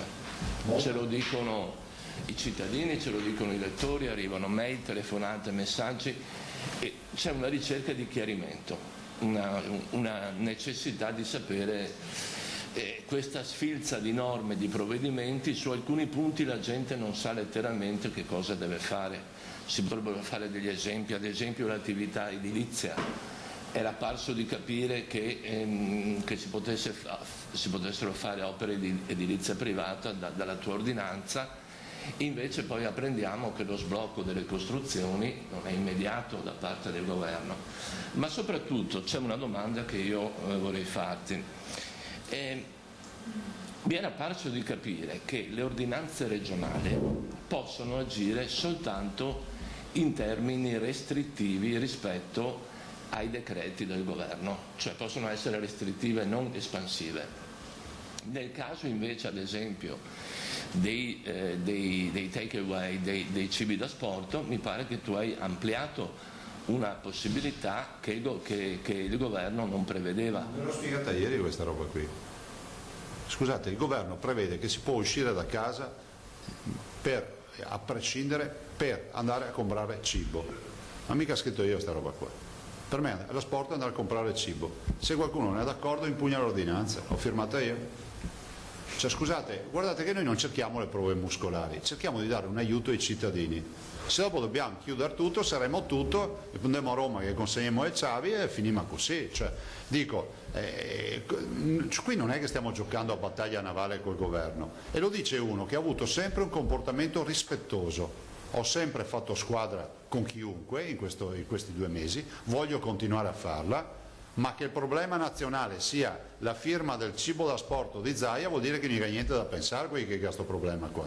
Penso che i problemi siano aprire le aziende, aprire a dar modo agli artigiani di lavorare, aprire le attività, dare una risposta alle famiglie per le scuole, non preoccuparsi del cartone di pizza perché Zaia ha autorizzato di andare a comprarsi da mangiare. Scusatemi, non ce l'ho con te Filippo, lo dico perché vedo che il dibattito nazionale su ste robe, peraltro fatto anche da altri colleghi, cioè non è che sono in buona compagnia. Prego. Sì, volevo chiedere, lei ha sempre detto che è all'interno dei DPCM, questo suo provvedimento di oggi lo inquadriamo completamente all'interno del DPCM, cioè quando lei dice ci si può, i cittadini possono andare alle seconde case, era secondo lei compreso nel DPCM di ieri o è un chiarimento perché di là non si capiva? Questa è la domanda. È un'ordinanza che dà interpretazione a quello che non è, tutto ciò che non è vietato è autorizzato, nel senso che consideratela che non è un'ordinanza dannosa. Considerate che siamo in una fase di limbo nella quale bisogna dare anche un minimo di raggio di sole ai cittadini che vedono solo buio, ma mettetevi nei panni di chi pensa, cioè accende la televisione, scusate, essendo solo brutte notizie. Cioè, abbiamo fatto 2 mesi con morti, ricoverati, terapie intensive, adesso cominciamo con questo non si apre, l'altro non si apre. Cioè, capite che anche, non tutti hanno i nostri strumenti di informazione, c'è chi aspetta veramente una conferenza stampa o una comunicazione ufficiale. Io penso che non abbiamo fatto nulla, peraltro ci sono altri colleghi che hanno agito in tal senso e penso che abbiano fatto assolutamente bene. Avanti, Emiliano. Buongiorno Presidente, senta, prima le stavo accennando la situazione di questa mattina a Padova, dove alcune parrucchiere si sono incatenate davanti al proprio esercizio e quindi queste date, il famoso 18 maggio per il commercio al dettaglio e poi per i servizi alla persona, veramente stanno, come ha ben anticipato, mettendo a dura prova questi professionisti. Dall'altra parte invece c'è un paradosso, non me ne voglia il mondo dello sport, si apre al professionismo, si aprono gli allenamenti, qui c'è un mondo che deve lavorare, che rischia la chiusura, rischia posti di lavoro, e dall'altra parte, ripeto, non me ne voglia il mondo dello sport, c'è un altro peso della bilancia. E se posso, successivamente a questa domanda, e quindi se si potesse effettivamente giocare sul mondo dell'avvocatura, di tutti questi vulnus del DPCM o no, dando una mano a questi 2 settori. E l'altra domanda è, non mi è chiaro come mai vi è stato chiesto una collaborazione regione per regione per comunicare i dati, la situazione di una possibile recrudescenza del virus. Io pensavo fosse già comunque attivo questo rapporto. Guardate, ieri sera sono state dette 2 cose che non sono vere. La prima, l'insinuazione delle regioni che non collaborano. La mia regione, se lo dici nel mucchio non mi va bene, puoi dire alcune regioni allora bene, ma siccome ho detto le regioni non collaborano, noi i dati abbiamo sempre mandato tutti i dati che ci sono stati richiesti. Il Veneto non ha nulla da rimproverarsi.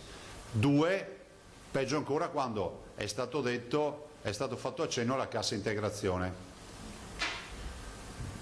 La cassa integrazione per noi è ok, ve l'abbiamo detto anche ieri, il problema è un tema, ma ripeto, io non voglio cercare contrapposizioni, lo dico perché se tu mi chiami in ballo, mi tiri in ballo, devo rispondere. La cassa integrazione in Veneto non è che non sta arrivando per colpa della regione, la regione ha già fatto gli accordi con le banche e tutte le banche ci dicono aspettano l'ok del governo, punto. Questa è la versione ufficiale, vi basta? Quindi non puoi dire in TV è perché le regioni, ma le regioni cosa? Non siamo mica la Repubblica delle Banane qua in Veneto. E dopo dico, guardate, lo voglio chiarire una volta per tutte, provo imbarazzo quando parlo, no? E vi spiego perché. Io non sto dicendo queste cose perché ho in mente di fare qualcos'altro nella vita, andare a Roma o altre minestre, segnatevelo, lo dico per difendere i veneti. Cioè che non ci sia qualcuno che pensa che ci sia qualche retropensiero rispetto a quello che dico. Lasciatemi fuori da sti casini. Io ho un compito che è quello di difendere i veneti, c'è scritto nell'oggetto sociale e finché sono qua difendo i veneti, come quando ero ministro dell'agricoltura difendevo gli agricoltori. Funziona così, non ho tempo di distrarmi con altre menate che non mi interessano peraltro. Quindi prendete quello che vi dico semplicemente perché va detto in questo momento. E non è una mancanza di rispetto, io non cerco la rissa con nessuno, però non puoi dire che le regioni non hanno adempiuto ai propri compiti sulla partita della cassa integrazione, oppure di nomi delle regioni. Sfido chiunque a dire che il Veneto è stato inadempiente, punto. Ditelo, andate a trovare qualcuno che vi spiega perché è stato inadempiente. Rispetto alle parrucchiere, ai barbieri e quella categoria che sta diventando un po' la categoria simbolo, hanno ragione da vendere, non da vendere ma a quintali. Ecco, ci hanno raggiunto anche gli assessori che saluto. Cioè non è possibile pensare a un'apertura e dire a loro a giugno, c'è il 1° giugno mi sembra di aver capito, che presupposto giuridico c'è? Guardate, qui c'è una sola soluzione, rovesciare il ragionamento, perché quando le robe si incasinano bisogna rovesciare il ragionamento deve essere rovesciato. Loro, avete capito dall'impostazione, partono dalla singola bottega e da lì cominciano a costruire tutto un alveare di norme per riuscire ad arrivare al cittadino.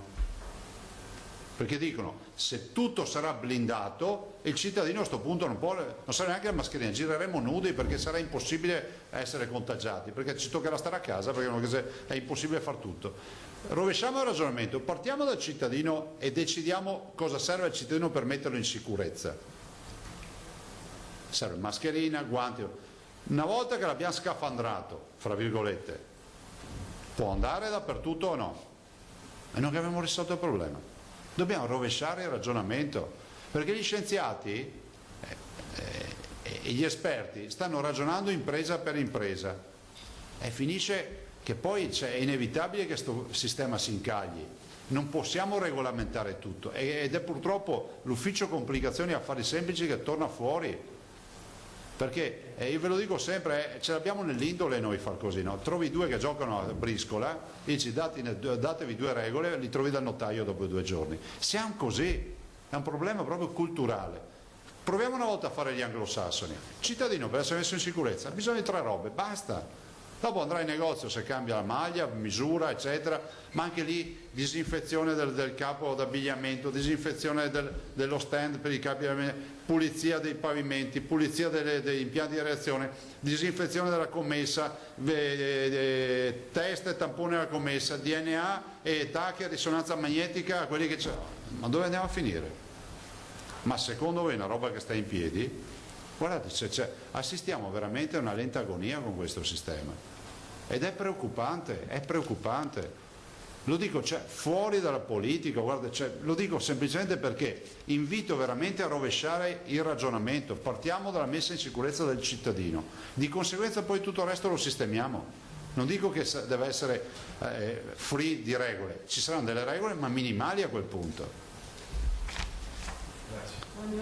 Scusami, parrucchiere eccetera, noi non abbiamo la potestà giuridica, guardate, l'abbiamo guardata anche contro luce la legge. I miei colleghi, noi ci parliamo a tutte le ore, anche stamattina, magari potessimo trovare un appiglio per cominciare a aprire delle attività, assumendoci le responsabilità, ma non c'è. Adesso potremmo fare qualche allargamento, ma arrivare fino a quel punto di aprire le attività no. Prego. Morena Tales, buongiorno Presidente. Appunto non c'è solo delusione, non c'è...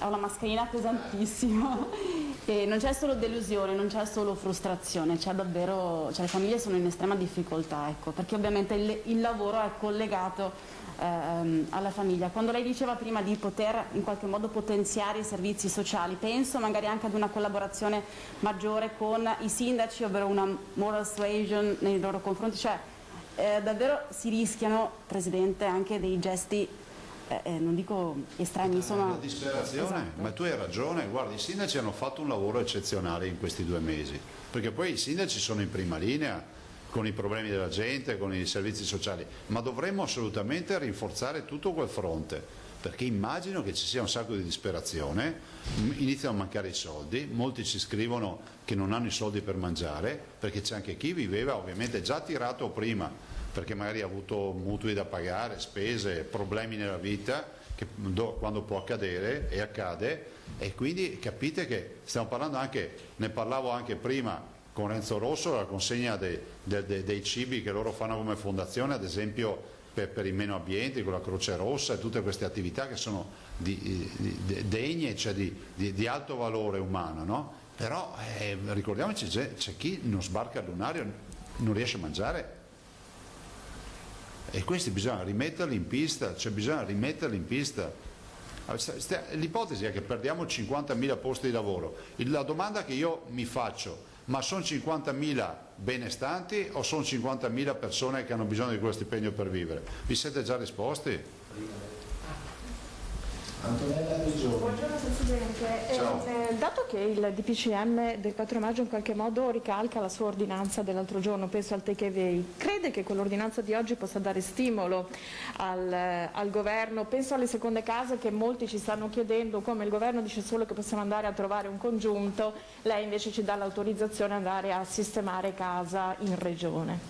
Guardi, ripeto, io non faccio le ordinanze per cercare la rissa. Posso dire, mi spiace anche che qualcuno titoli anche in maniera forte. Sto cercando di dare delle risposte e anche, posso dire, un minimo di segnali di positività.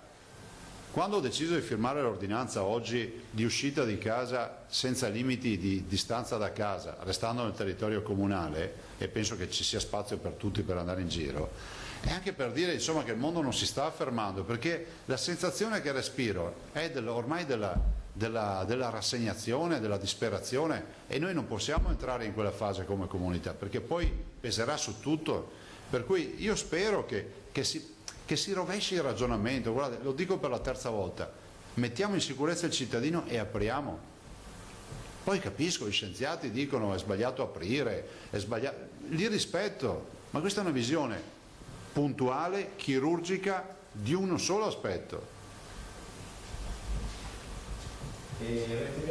Filippo Fois, buongiorno Presidente. Senta, volevo chiederle due cose rapidissime. La prima è sulla nuova ordinanza. Lei ha detto che ci si può muovere all'interno del proprio comune, naturalmente le persone che per vari motivi non possono muoversi da sole hanno bisogno di un accompagnatore. Questo vale anche per i bambini piccoli, quindi fino a 6-7 anni, quando sono ancora tutti minori.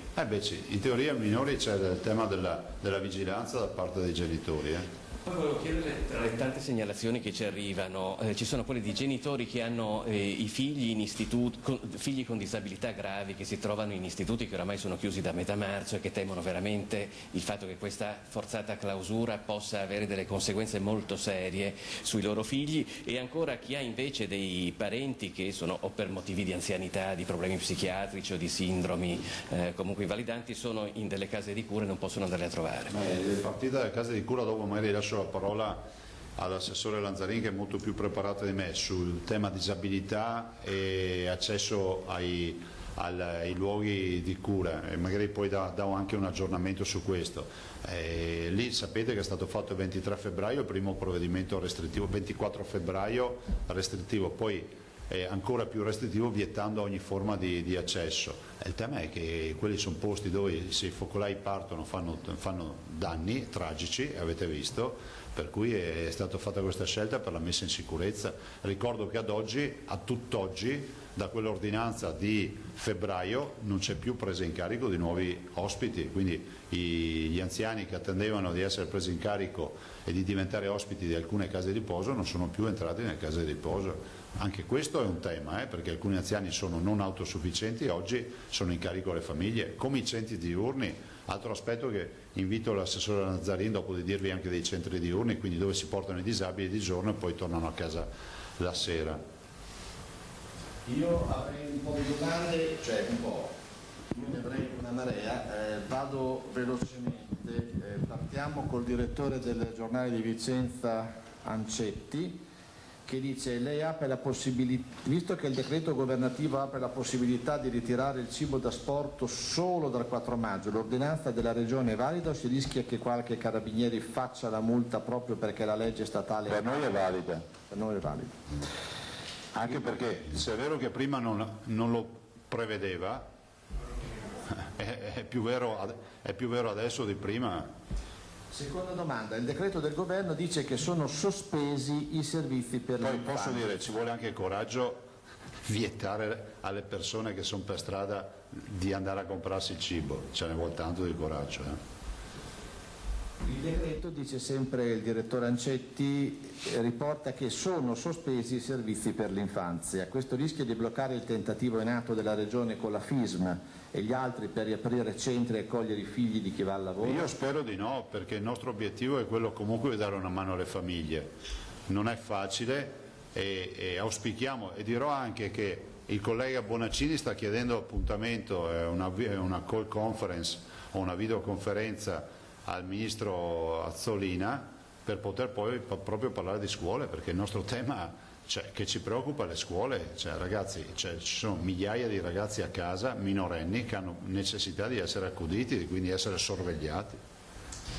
Dal MAS torna sui temi dell'estate e del turismo. I tedeschi tutti al mare, in Croazia e in Slovenia anziché da noi. Cosa si può fare per arginare l'accordo dei 3 paesi sul corridoio delle vacanze? Che lo vado a chiedere al ministro degli esteri. No, mi scuso con del MAS, ma capite a che livelli siamo presi?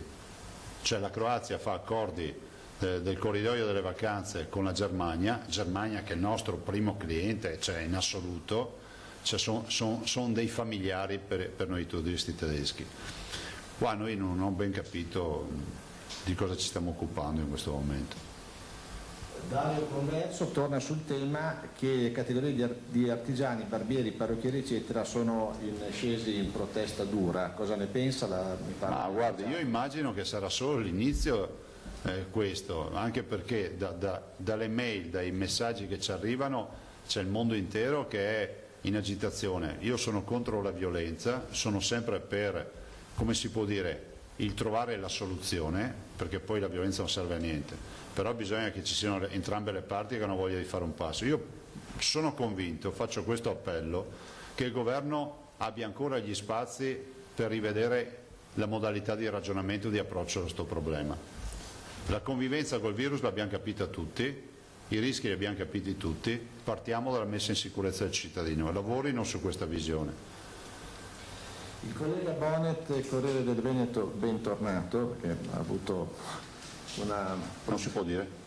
Insomma, è noto nella categoria, comunque bentornato. Ha una domanda per il Presidente: lui è d'accordo con la scelta prudenziale del governo Conte, evidentemente dettata dalla paura di una ripresa dei contagi, oppure lei avrebbe riaperto tutto subito, compresi bar, ristoranti, parrucchiere, estetiste, come chiesto da Salvini? Che ne pensa della forzatura del collega Federica in Friuli Venezia Giulia? Che forzatura? Riaprire, penso questo. No, non ho capito che forzatura ha fatto Federica, sinceramente. No, guarda, io ok la domanda, però non è che la domanda può essere posta come ha detto Salvini, perché io non sono a una conferenza stampa per parlare di politica. Sto dicendo che assolutamente io sono convinto del fatto, come tutti i colleghi presidenti, che si possa riaprire, tanto è vero che i colleghi presidenti abbiamo presentato assieme un documento ed è assolutamente in linea con il pensiero di tutti, anche con il pensiero di Salvini, però non vorrei che questa conferenza stampa avesse un valore politico, perché l'ho detto all'inizio, stiamo parlando dei problemi dei veneti e possibili soluzioni. Seconda domanda, che è più invece tecnica: tecnicamente l'ordinanza di oggi, liberi entro i confini comunali, resta nell'alveo del DPCM o va oltre forzando un po'? Resta nell'alveo della legalità. Abbiamo il collega Fioretti. Comunque un appello, invece di fare interviste a quelli che sanno tutto, ripeto, c'è sempre uno strumento, fare un ricorso, andare in tribunale. Poi qua tutti che parlano, ma nessuno che va in tribunale. Domanda di QDP News: come si pensa di affrontare il discorso dell'abusivismo nel settore di acconciatori e parrucchieri? È diventata anche questa una pandemia, nel senso che evidentemente... Si risolve riaprendo le attività. Pederiva, collega del Gazzettino. Allora, prima domanda, la Regione manterrà comunque l'obbligo di mascherine dappertutto per tutti, anche in strada, per passeggiate, runner e anche per i bimbi? Ma sì, ma guardate che questa peraltro sarà un'adozione a livello nazionale di misura, no? Che è quella della mascherina. E il tema è, non so se avete visto, è stato fissato un prezzo delle mascherine.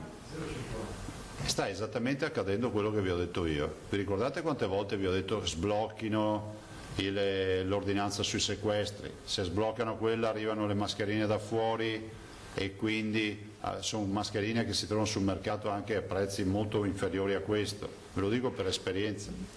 E tutti a dire no, ma bisogna incentivare la produzione nazionale. Io sono d'accordo, e cosa vi dicevo? Bisogna però pagare un aiuto alla produzione, cioè dare un aiuto alle imprese che producono mascherine a livello nazionale, venete o quali che siano, per poter stare sul mercato.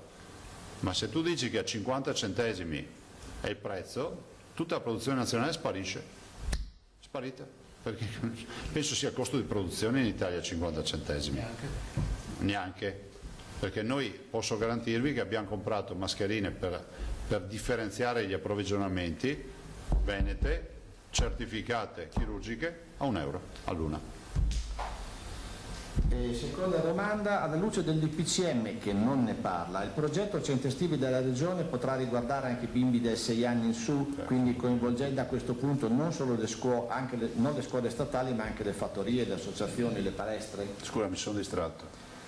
Alla luce del DPCM, che non ne parla, dice la Pederiva, il progetto centri estivi della Regione potrà riguardare anche i bimbi dai 6 anni in su? Sì, noi stiamo lavorando a questo, come dicevo ieri. La definizione di congiunti pare escludere compagni, fidanzati, persone non legate giuridicamente da parentela. Chi è che ha scritto congiunti? Il governo. Ah, non noi. Ha detto si può andare a visitare i parenti, devono essere dei congiunti, però in effetti cos'è congiunto non è chiaro. Non lo so, ma... Non lo so, guardate, condivido con lei questa osservazione, ma non so giuridicamente perché ci è scritto questo termine, non lo so. Bene, torniamo avanti. Il congiunto poi chi è? Giuridicamente. Il problema è primo, secondo, ci sono delle sentenze molto precise, come dice l'assessore. Anche l'amoroso alcune sentenze. In questo periodo è disgiunta. Dice Danilo Guerretta, è preoccupato per le tensioni sociali che questo che potrebbero scatenare? E infatti devo dire che chi mi ha chiamato, a tutti quelli che mi chiamano, cioè faccio pompiere, nel senso che ho ancora speranza che il governo possa dare una giustata, e si potrebbe fare velocemente se il governo si confrontasse con le regioni in questi giorni, si potrebbe trovare una soluzione. La collega Nicolussi Moro, sempre del Corriere del Veneto, dice, protesta dei parrucchieri, la Regione potrebbe autorizzare almeno loro e gli estetisti a vendere almeno i prodotti non potendo fare i trattamenti? Potrebbe essere lo svuotamento del magazzino, però giustamente gli operatori direbbero che avrebbero costi a star lì a tenere un negozio aperto per vendere una bottiglia di lacca ogni tanto, cioè, ho l'impressione che sia diseconomica, è più una soddisfazione ma non ha poi pregnanza economica rispetto all'artigiano che vive della sua opera, non vive della vendita del prodotto. Considerate che c'è un codice Ateco autorizzato già dal 18 di aprile, che è quello delle profumerie, e quindi lì hanno la possibilità di approvvigionarsi di tutto, di gel, di lacche, di creme e quant'altro, per cui ho l'impressione che in linea di ragionamento giuridico secondo me ci sta, ma non risolviamo il problema di chi è artigiano, no? Che lavora con le mani. Seconda domanda, anche gli artigiani orofi chiedono di riaprire. Chi è che non chiede di riaprire? Tutti. Questa mattina si sono riunite le ARPA delle regioni del nord, qui magari poi lascio Bottacin per capire se c'è correlazione fra smog e Covid, è una domanda. Ha risposto anche ieri fra l'altro Bottacin. E poi ultima domanda, è stato quantificato, no, le ultime due, è stato quantificato il premio che darete ai medici? No, ancora no, però è stato deciso, giustamente come avevo anticipato, di riconoscere un premio anche in maniera meritocratica rispetto alle esposizioni eccetera, che discuteremo ovviamente con le parti sociali, perché che incontra domani, che mi sembra il minimo, però voglio anche ricordare che per noi è un premio doveroso, è poco rispetto a quello che si meriterebbero. Io sono sempre stato della teoria che bisognerebbe dare stipendi più alti. 2, a loro e agli insegnanti, se volete che vi ripeta quello che dico da sempre. 2, voglio ricordare che il nostro premio vale molto di più, perché dobbiamo aggiungere l'addizionale IRPEF che noi non applichiamo, e quindi non abbiamo sottratto in 10 anni mediamente un medico 4.850 euro in 10 anni, quindi è il premio più tutto quello che non abbiamo pescato. Sull'addizionale IRPEF ne approfitto, se mi date una mano. Nella busta paga c'è scritto addizionale IRPEF regionale, e giustamente i cittadini mi chiamano ogni volta quando dico che non applichiamo le tasse: come fa? C'è scritto sulla busta paga. Io ho fatto anche un ricorso in tribunale, ricordo, in quell'anno, perché dissi che il governo Monti, se voleva applicare la tassa, doveva cambiare il nome, non chiamarla addizionale IRPEF regionale, perché l'1,23% sul reddito si paga direttamente a Roma, ma il nome in busta paga resta ancora hanno utilizzato un vecchio veicolo, una vecchia tassa, una vecchia denominazione, allora, il governo Monti, per applicare una tassa che aveva gettito nazionale. Quindi, perché io dico che non applichiamo l'addizionale IRPEF regionale? Perché noi quell'1,23% non lo incassiamo noi, va direttamente a Roma. Noi possiamo incassare dall'1,23 in su, ma non lo applichiamo, quindi non incassiamo nulla. Spero di essere stato chiaro. Quindi quello che trovate in busta paga non viene dato alla Regione del Veneto, e in causa non hanno voluto cambiare il nome della tassa, perché io ho detto mettete addizionale IRPEF statale, e ci togliete dalle scatole come regionale perché noi i soldi non li vediamo. Domanda di carattere scientifico, sempre da Nicolussi, poi passo al direttore Basso. Nuovo caso di contagio a Vo, come lo spiegano gli epidemiologi? Ma guardate, penso che bisognerebbe vedere che contatti ha avuto questo signore, immagino non sia un contagio primario ma sia secondario, avrà avuto un contatto con qualcuno che lo ha infettato, a meno che non sia un negativizzato che si è ripositivizzato, ma lì abbiamo a quel punto il professor Cresanti che gli fa la radiografia totale, perché sarà oggetto di prelievo del sangue, faremo un sierologico e il professore ha anche detto che farà la mappatura del genoma, per cui sapremo tutto di questo caso. Però, ripeto, può essere un caso che banalmente si sia andato a infettare al bar del comune vicino, anzi il bar è chiuso, insomma in un supermercato, in coda in un supermercato, che ha trovato un asintomatico positivo che lo ha infettato. Bisognerebbe capire se portava la mascherina in vita, scusate, la mascherina comunemente oppure no, sono tante analisi da fare, è un caso interessante ma...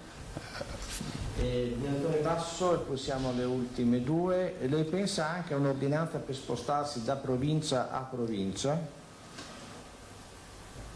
Adesso siamo fermi qui, dal 4 maggio vedremo cosa accade, intanto diamo modo ai cittadini di uscire di casa e non stare lì col metro in mano a misurare la distanza, girano nel territorio comunale, evitate gli assembramenti, siate assolutamente, come si dice, responsabili come i veneti lo sono sempre stati, i veneti non hanno bisogno di ordini, al massimo possiamo dare qualche consiglio e il consiglio è di portare la mascherina perché mette in sicurezza la nostra salute e quella degli altri, punto, cioè, evitate gli assembramenti e se riuscite, anche se avete minori, penso a una coppia che può avere 2 minori, magari fate un'uscita un genitore con un bimbo, un altro con un altro bimbo, è vero che potete uscire anche tutti e 4 assieme, ma se evitiamo di fare cortei nelle piste ciclabili, nelle passeggiate, è meglio. È sempre obbligatoria la mascherina? Sì, uscita individuale è obbligatoria la mascherina. Michele Borrera, Radio Conegliano. Come si devono comportare i genitori separati con figli che abitano in comuni diversi? Qui posso rispondere anche io. Sì. Il primo DPCM prevedeva... Lo prevede già? Ecco, qui è bene ricordare che possono raggiungere i figli, cioè ci vuole l'autocertificazione, si dice che mi sto recando da l'indirizzo per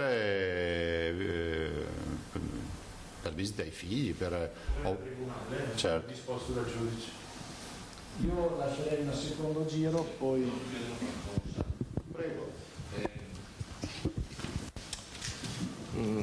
Ci sono 2 questioni che forse hanno un certo interesse generale. Uno è competenza statale, ma insomma l'hai citato tu stesso.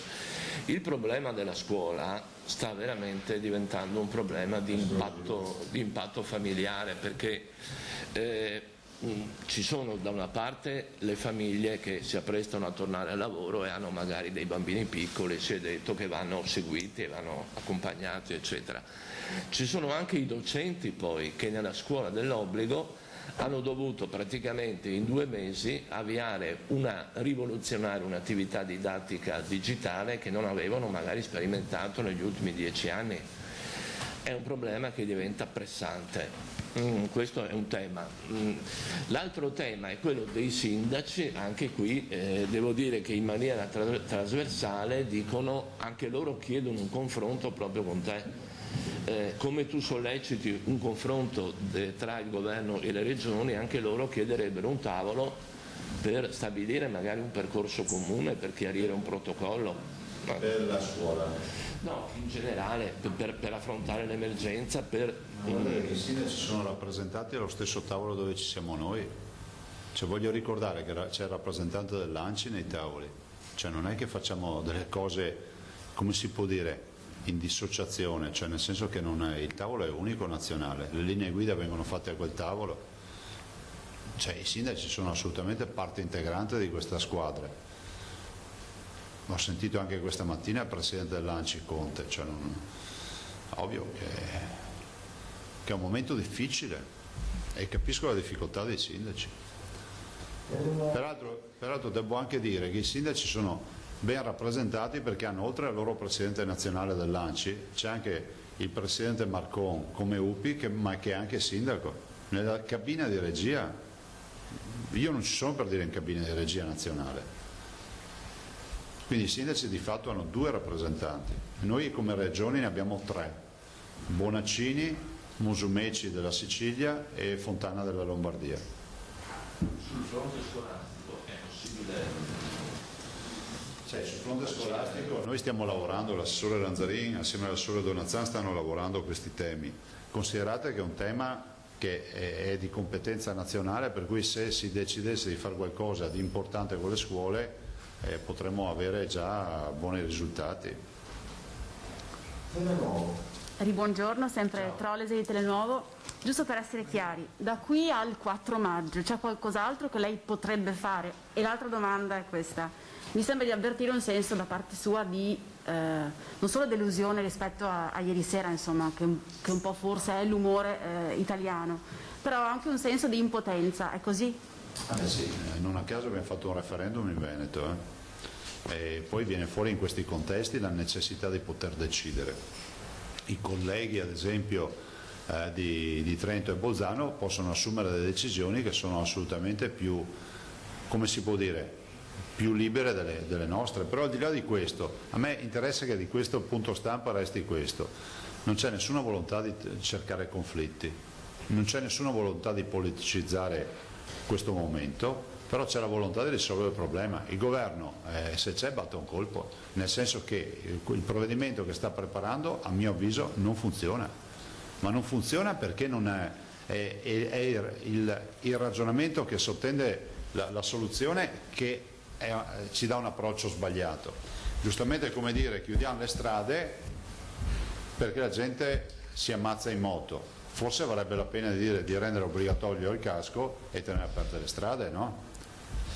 E quindi capite che ce ne sono migliaia di esempi che possiamo fare e penso che stia diventando bizantinismo puro, no? Ve lo ricordate quando si studia nella storia dell'arte il periodo bizantino, no? C'è tutta torniamo a una visione un po' più massiccia delle cose e molto più semplice, perché se no non finiamo più. Cioè, a me preoccupa, ve lo dico con chiarezza e ho il massimo rispetto degli scienziati, mi preoccupa che non diventi, cioè, quando mai uno scienziato può trovare un terreno da analizzare come quello che si è creato in maniera naturale? Siamo fuori da un laboratorio, è ovvio che è naturale, umano che si voglia sperimentare qualsiasi possibilità. Poi immagino anche la competizione internazionale, no? Vediamo chi che sta più bravo a trovare le soluzioni. Cioè, ho l'impressione che sia un panettone che sta lievitando, non so a che punto arriverà prima di scoppiare. Però poi siamo anche davanti spesso a scienziati che si smentiscono tra di loro, questo non possiamo non evidenziarlo. Allora noi non dobbiamo discutere della scienza, perché la scienza è una roba, è sacra, però dobbiamo discutere della vita dei cittadini e questo sì ci deve essere permesso. Presidente, posso un commento dei miei? Sì, dai, che poi vado. Grazie. Senta, mi sembra ieri sera dal discorso del Premier che sia cambiata anche un po', o cambierà a breve, la visione della nostra casa. Fino a poco tempo fa era un guscio protettivo, ieri sera con dati anche alla mano epidemiologici Conte ha spiegato che anche all'interno delle nostre abitazioni dovremo mantenere distanze, insomma sono consigliate. Sembra veramente che non se ne esca più da questo... Guardate, cosa volete che vi dica? Che se viviamo in casa con lo scafandro, con le bombole dell'ossigeno, come in sub, sono quasi certo, al 100% che il virus non lo prendete mai. E anche se continuate a uscire anche fuori, ma riportate anche le pinne, andate tranquilli. Ma di cosa stiamo parlando? Cioè, noi dobbiamo parlare di vita reale, non di inquietare le persone. Dire ma in casa è un luogo di infezione, è ovvio che se c'è un positivo in casa c'è il rischio che si crei un cenacolo, no?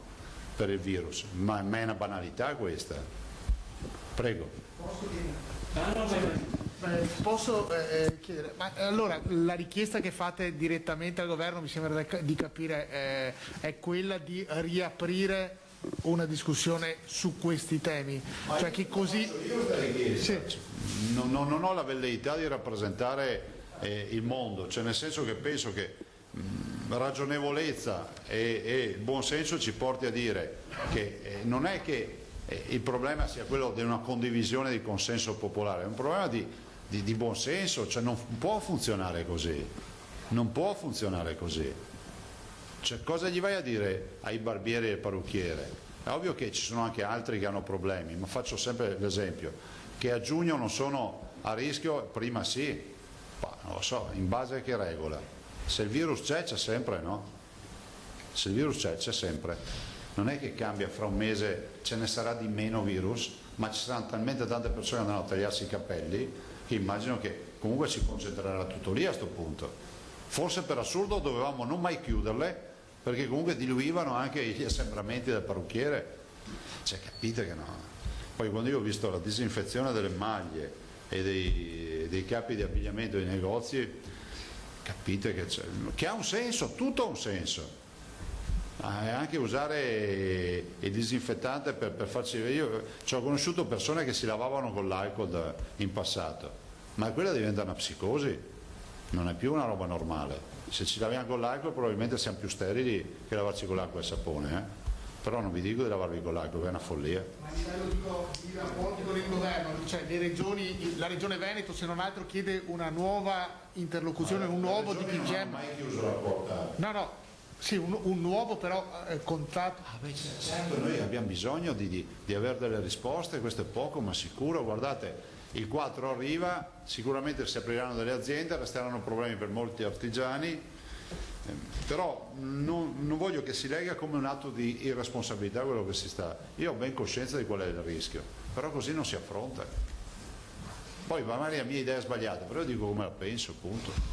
Io vi saluto ragazzi. L'ultima domanda che volevo farle, Presidente, visto che si confronta spesso con i Presidenti delle altre regioni, se per quello che riguarda uno spostamento che non sia motivato da visite a parenti o lavoro, salute da una regione all'altra è stata messo all'ordine del giorno? Ma al momento sembra addirittura che il DPCM prevede un periodo, proprio una finestra nella quale non ci si può proprio uscire dalla regione, sembra. Perché poi leggetelo bene il DPCM, alcuni punti sono ancora molto... tipo le uscite di casa, come si possono fare? Lì non è che tu trovi... Alcuni suoi colleghi dalla Campania, quello più famoso, diciamo, non vuole ingressi dall'esterno. Diciamo, se di questo avete parlato, se per esempio per l'estate ci si potrà sbloccare questa situazione. Cosa volete che vi dica? Ho già detto quello che penso, nel senso che è una pratica di natura di regole sanitarie che in linea estrema. Vi ricordo che la Costituzione non prevede la chiusura dei confini, la Costituzione proprio dice che non si possono chiudere i confini delle regioni, lo dice la Costituzione, ve l'ho detto in maniera banale. Però è anche vero che in caso di emergenza uno può mettere in piedi delle quarantene, però a questo punto sto pensando una cosa: se è quarantena è per chi entra ma anche per chi esce, perché se no uno che esce va a prendersi il virus e lo porta a casa. Quindi vuol dire che chi propone di chiudere la propria regione al nord deve vietare ai propri cittadini di uscire. La logica sanitaria prevede questo, no? Posso chiedere un'ultima cosa? Perché ricevono tantissime telefonate e quando leggeva l'ultimo decreto mi sono immediatamente venute in mente 2 telefonate addirittura ricevute nell'ultima settimana da parte degli aeroclub che non possono andare, tutti gli iscritti chiaramente, a fare manutenzione del proprio aeroplano. Lei ha detto per le imbarcazioni è possibile, sarà possibile anche per loro? Mi ha dato l'idea, devo ancora firmarla, aggiungo aeroclub.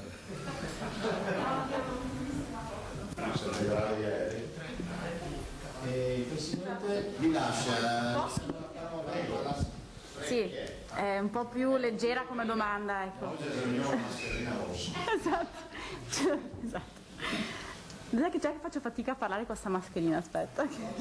Dunque, i cavalli, a quanto mi risulta, si possono spostare solo per andare al macello, però ci sono tanti che hanno il proprio cavallo, asinello, pony, magari al maneggio, non possono neanche andargli a fare una carezza, ecco, insomma, è così? Abbiamo affrontato questo tema.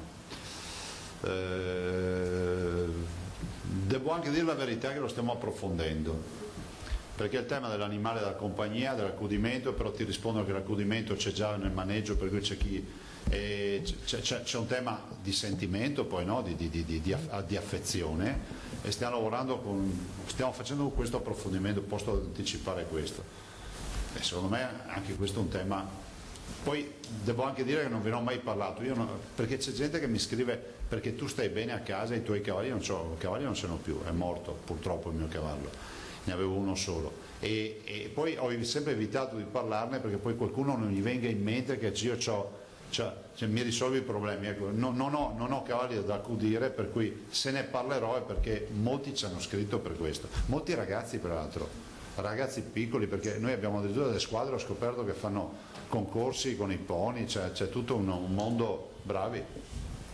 Non dico quanti bambini mandano foto dei cavalli. Sì, volevo dire una roba a proposito dei bimbi. Siccome ci scrivono in tanti per sapere quando facciamo la mostra, la faremo fuori da sto casino ovviamente, però stanno arrivando un sacco di materiale, veramente, verrà una bella roba. E con questo lascia la parola all'assessore Lanzani. Grazie. Presidente, è giunto questo dagli inquilini proposti. Inquilini del palazzo. Ringrazio gli inquilini del palazzo che mi mandano un messaggio. Grazie. È un ringraziamento. No, dai. Lascia stare. Grazie. Grazie a tutti.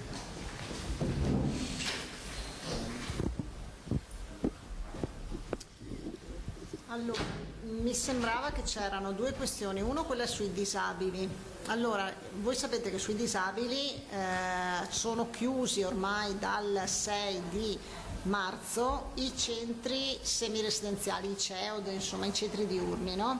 Quindi quelli che avevano il disabile che si recava in questi centri la mattina e poi alla sera, pomeriggio tornavano a casa e quindi poi rimanevano per il resto della giornata a casa. Noi li abbiamo chiusi dal 6, abbiamo chiuso i centri semiresidenziali per disabili, anche i centri per non autosufficienti anziani, quindi anche i centri per gli anziani, ma anche i centri tipo i centri sollievo, che sono i centri in cui i malati di Alzheimer vanno e quindi rimangono sempre durante 2 o 3 giorni alla settimana. Allora, abbiamo tante richieste di apertura, soprattutto per quanto riguarda i disabili, perché come voi ben sapete, insomma, c'è una fascia oltre ai bambini, a quelli più piccolini, quelli insomma dopo le scuole dell'obbligo, ma ci sono molti disabili sui 50-55 anni che hanno i genitori molto anziani, no? E che sono accuditi, cioè durante la giornata vanno in questi centri diurni e poi durante la sera tornano a casa, e i genitori anziani effettivamente è un peso importante. Allora la struttura sta un po', la struttura prevenzione, la struttura direzione servizi sociali stanno cercando di capire come poterli eventualmente riaprire in maniera modulata in sicurezza. Vi ricorderete che noi comunque abbiamo già fatto una delibera di giunta che ha recepito uno degli articoli che era dentro il DL 18, il primo decreto importante, che prevedeva che per i centri semiresidenziali ci fosse comunque riconoscimento durante la chiusura, insomma, delle attività. Noi abbiamo tramutato questo articolo con l'accordo di le due aggregazioni di cooperativa, quindi Lega Coop e Feder Solidarietà e Anfas, in dei progetti che adesso i gestori stanno facendo sul territorio rispetto a distanza, a remoto dove possibile, oppure al domicilio. Adesso cercheremo di conciliare sia questa previsione, insomma, di questi progetti, anche chiamando uno alla volta i disabili al CEO, dal centro diurno eccetera, come si stanno un po' organizzando nei singoli territori, ma stiamo valutando anche seriamente il discorso di riaprirli, anche se non in maniera continuativa, in maniera modulare, a gruppetti un po' più piccoli, proprio per dare questa risposta ai genitori, ma anche ai ragazzi, insomma, che hanno bisogno, sappiamo, insomma, di socialità, hanno bisogno di trovare anche l'ambiente familiare, e il centro diurno era un ambiente familiare. Per quanto stavo passando a quello dei minori, non so, voleva parlare.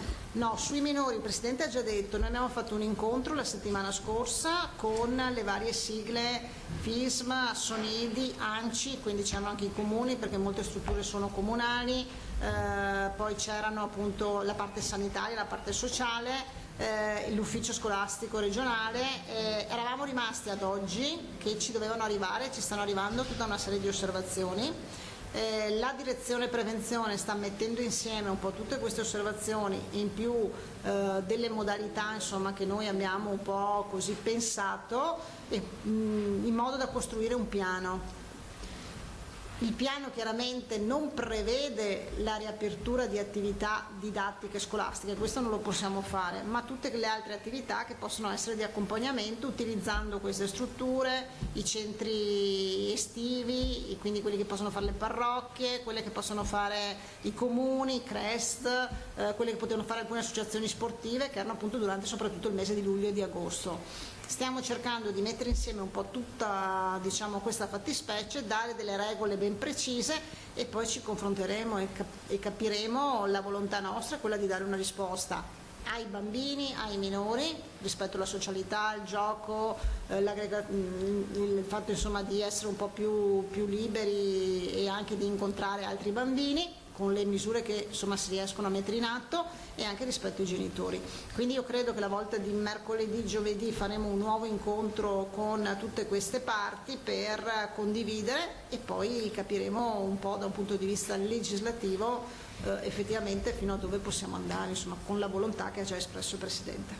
Vi siete posti anche una scadenza su quando potrebbe avvenire la riapertura, per esempio, degli asili, se già il 4 maggio potrebbero aprire? Allora, è chiaro che se stiamo lavorando questa settimana forse al 4 o il 5 non riusciamo, insomma, perché poi si devono preparare comunque ambienti di un certo tipo, eccetera, però l'importante io credo è avere un piano ben definito, poi sarà anche eventualmente, non so, qualche giorno in più, la settimana in più, ma l'importante sarebbe avere un piano ben definito ed è quello su cui stiamo lavorando. Grazie. Giusto per precisare, chiedo scusa Assessore, Zaia l'ha annunciato prima, ma insomma la possibilità esisterebbe anche per i bambini sopra i 6 anni, giusto? Sì, stiamo facendo un ragionamento, allora l'incontro che ho fatto è quello per il segmento 06, quindi asili nido 03 e 36 scuole dell'infanzia paritaria, perché comunque avevamo avuto una richiesta da parte di questo, però oggi alla luce un po' di quello che sta succedendo e anche avendo richieste poi per le altre fasce, quindi penso tutta quella della primaria, stiamo ragionando perché le stesse misure che noi potremmo inserire in questo piano per le scuole materne potrebbero essere le stesse che per il CREST estivo, per il centro estivo, diciamo così, insomma la tipologia che c'è. Il costo sarebbe a carico delle famiglie oppure state pensando anche... Beh, allora voi sapete che questi costi erano già a carico delle famiglie durante, insomma, nella normalità, insomma, tutte, che sia la parrocchia, il comune, la cooperazione eccetera organizzavano queste strutture, queste settimane, insomma, diciamo, di accudimento, di svago, sport, insomma tutte quelle che erano le attività che hanno permesse e poi erano a carico e sono sempre state a carico delle famiglie, a meno che i comuni non contribuissero in qualche modo. Faremo una valutazione, insomma per noi oggi è importante avere un piano ben definito, capire fino a dove ci possiamo spingere e poi faremo delle valutazioni a riguardo. Ieri aveva annunciato i dati sulle case di riposo. Sì, allora nel pomeriggio vi forniamo la tabella complessiva, perché abbiamo la tabella complessiva. Io vi posso solo dare 2 dati che sono credo insomma, importanti. Allora intanto continua il monitoraggio dentro le strutture con i tamponi, quindi anche tutto il discorso che abbiamo fatto ieri rispetto a casi che erano con i test rapidi negativi e poi invece si sono verificati positivi, anche perché insomma comunque continua il monitoraggio con i tamponi, non solo per i casi dubbi, ma in generale noi abbiamo previsto comunque che ogni settimana insomma vengono comunque fatti dei tamponi e quindi ogni 20 giorni controllati, 20-15 giorni, e infatti sono stati fatti un po' di tamponi in più a riscontro appunto di i nuovi test che sono state fatte, le nuove verifiche. Noi abbiamo più 168 ospiti positivi, quindi rispetto ai 2154 ne abbiamo 2322 oggi in tutto il Veneto, quindi parlo del dato complessivo, poi lo vedete anche diviso per azienda sanitaria. Di questi 306 sono ricoverati in ospedale, quindi 306 persone sono ricoverate in ospedale e rappresentano rispetto al monte di ospiti complessivi il 7%, eravamo al 6,5, 6,4, insomma, quindi siamo arrivati al 7%. Per quanto riguarda gli ospiti, rispetto ai 1.300 di una settimana fa, perché poi ho visto insomma i dati erano del 26, quindi una settimana fa.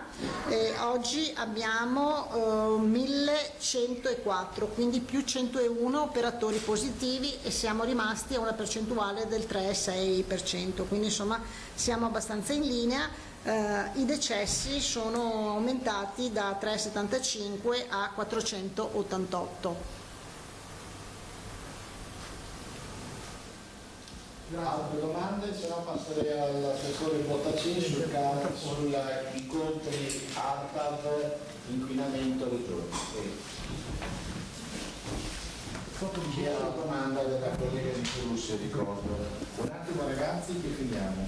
Scusa, non ci portiamo fuori perché... vai, sì, tu devi collegarti. Sì, basta che poi la RAI poi dopo non faccia i complottismi perché se vengono no, ma siccome mi viene chiesta una parte che è assolutamente delicata, che è quella del nesso di causalità, mi pare di capire, fra PM10 e Covid, allora sottolineiamo che su questo sono uscite due notizie di stampa, ovviamente con degli autori, mi pare sia Sima che ha spinto queste notizie, una verso metà marzo e una più recente. La prima diceva, sostanzialmente ipotizzava la possibilità che ci fosse un collegamento fra diffusione del virus Covid e la presenza di PM10, questo in considerazione del fatto che avrebbero individuato un maggior numero di casi di contagi di Covid nelle aree in cui c'è maggior inquinamento. La seconda invece più recente, dove si è detto ma è stato trovato dell'RNA del virus sulle particelle sottili e quindi insomma è la conferma che il veicolo possa essere anche quello, no? Il veicolo del contagio. In questi giorni c'è stato, rispetto a queste due affermazioni di Sima è Società Italiana Medicina per l'Ambiente, piuttosto violenta, fatta da alcuni scienziati, uno dei quali è adesso non ricordo il nome, ma insomma il Politecnico di Milano, Stefano Caserini, ma poi c'è Francesco Forastiere dell'infettologia della Regione Lazio e tutta una serie di altri scienziati che sostanzialmente dicono: guardate, abbiamo visto questa cosa, però attenzione a veicolare in pompa magna queste notizie perché creano allarmismo di fronte a una situazione che non è per nulla dimostrata, e lo dicono gli stessi che l'hanno proposta, gli stessi di Sima. Allora, ovviamente cosa vuol dire tutto questo? Vuol dire che allo stato attuale non esiste una dimostrazione scientifica del fatto che ci sia un collegamento fra diffusione del virus e PM10. E dico veicolo del virus, no? Cioè loro hanno sostenuto che dove c'è PM10 il virus si veicola più facilmente, non che ci sia una popolazione predisposta più facilmente a subire gli effetti del virus, no? Si parla di contagio, diffusione del contagio, non di effetti che poi avrebbe il virus sul paziente contagiato. Non so, cioè che è una differenza, no? Ovviamente chi è sottoposto a un'area in cui c'è un inquinamento maggiore probabilmente c'è un'incidenza di malattie respiratorie maggiori e quindi una predisposizione a parità di virus e di contagio di subirne le conseguenze in maniera più impattante. Ma non è questo quello che era ipotizzato. All'interno di questo contesto io dico semplicemente che, e lo dico sempre, che è fondamentale la comunicazione in protezione civile, fa parte del sistema della protezione civile la comunicazione, abbiamo sempre detto, e quando c'è un'emergenza è fondamentale ciò che si comunica ai cittadini, e le istituzioni per comunicare ai cittadini lo fanno attraverso di voi, attraverso gli organi di stampa, quindi avete un ruolo fondamentale nel sistema di protezione civile e il Presidente vi ringrazia sempre, mi unisco a lui, però bisogna farlo anche, come dire, in maniera corretta, senza debordare a destra e a sinistra, e non sempre è facile, me ne rendo ben conto, anche perché poi dopo non è sempre facile in emergenza verificare la fonte della notizia, no? Cioè, quando c'è una società che si chiama Società Italiana Medici per l'Ambiente, sembra una fonte autorevole. Il problema non è la fonte, sono assolutamente una fonte autorevole, ma è uno scienziato quando legge c'è la possibilità che, dice vabbè, allora non è dimostrato, non so se mi spiego, no? Quindi va posta la massima attenzione. Con questo io non sono negazionista, cioè non sto dicendo non c'è il collegamento e non sto neanche dicendo che c'è assolutamente il collegamento, semplicemente perché io non sono in grado di dirlo in questo momento. Allora, siccome non siamo in grado di dirlo, cosa abbiamo fatto? Abbiamo detto alla nostra agenzia, l'ARPAV, di mettersi in moto per cercare di capirne di più. Su due fronti noi ci stiamo muovendo principali. Il primo è con l'Università di Padova, la Facoltà di Ingegneria Civile e Ambientale, con la quale collaboriamo anche su altri fronti, e con il Comune di Padova per cercare di capire gli effetti del lockdown sull'inquinamento ambientale, cioè su come è variata la quantità di PM10, di ossidi di azoto, insomma dei principali inquinanti. Il secondo fronte invece lo portiamo avanti sempre con l'Università di Padova, ma in questo caso con la Facoltà di Medicina e insieme alle altre regioni del bacino padano, quindi l'Emilia Romagna, la Lombardia e il Piemonte, insieme alle loro ARPA e insieme anche ad ISPRA. Non è escluso, anzi è già stata chiesta la collaborazione anche di altri soggetti massimamente autorevoli in materia scientifica, stanno lavorando. Anche questa mattina si sono riuniti, io e la collega eravamo in Consiglio regionale, quindi non ho novità rispetto a questo, ma so che questa sera il direttore generale di ARPAV mi ha già detto che mi darà una informativa su questo fronte. Ecco, non so se ho risposto. Mi pare più che esaurientemente. Altre domande? Chiudiamo qua, grazie a tutti, buona giornata.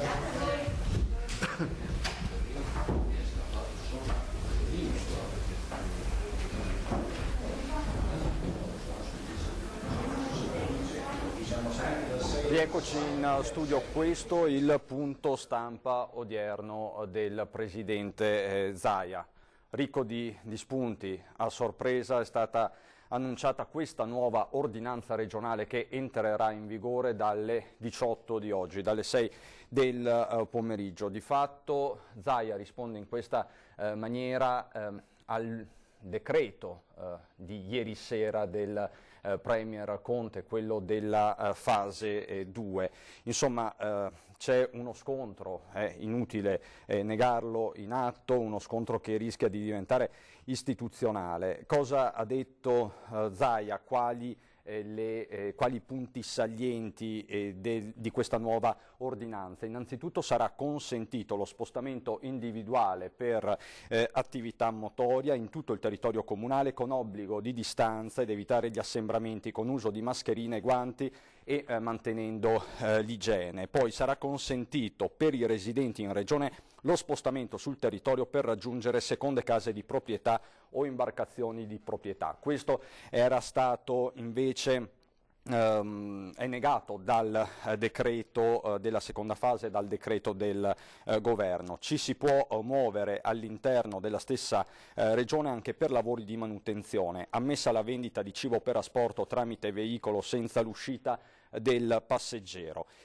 distanziamento di 1 metro e copertura di 1 metro, guanti e gel disinfettante. Questa l'indicazione contenuta anche nella nuova ordinanza di Zaia. Restano in vigore tutte le altre ordinanze regionali fin qui adottate, compresa quella di venerdì. Dobbiamo riaprire, ha detto il governatore Zaia. Ieri sera è stata una brutta serata, ha detto riferendosi all'annuncio del Premier Conte in TV alle 20:20. Quindi su questa seconda fase si sta aprendo un dibattito. Abbiamo sentito tante categorie economiche nel corso della nostra diretta, nel corso della nostra mattinata, dal Presidente della Camera di Commercio di Union Camere. Abbiamo poi sentito le categorie degli acconciatori, dei parrucchieri, se ne sta parlando tanto, e sono tutti sul piede di guerra. In tanti ci state anche telefonando perché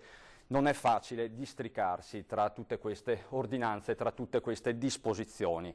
Noi in questo momento dovremo riuscire a metterci in collegamento con Giorgia Meloni. Vedo Giorgia Meloni, ma definiamo un attimo il collegamento. In attesa di parlare con la leader di Fratelli d'Italia vi proporrei una di queste voci, quella di Filippo Segato, che è rappresentante dell'APPE, dell'Associazione dei Pubblici Esercizi di Padova. Prego la regia di mandare in onda Filippo Segato, nel frattempo ci colleghiamo con Giorgia Meloni. Questo nuovo decreto del Presidente del Consiglio dei Ministri ci ha sicuramente deluso, perché se da un lato conferma il 4 maggio come data dal quale si potrà ricominciare il servizio di vendita per asporto, cosa peraltro che nella nostra regione con un'ordinanza del Presidente Zaia è già concessa da qualche giorno, dall'altro lato non è stata, tra virgolette, rispettata la prevista data o auspicata data del 18 di maggio per la ripresa delle attività di somministrazione, quindi il servizio al tavolo.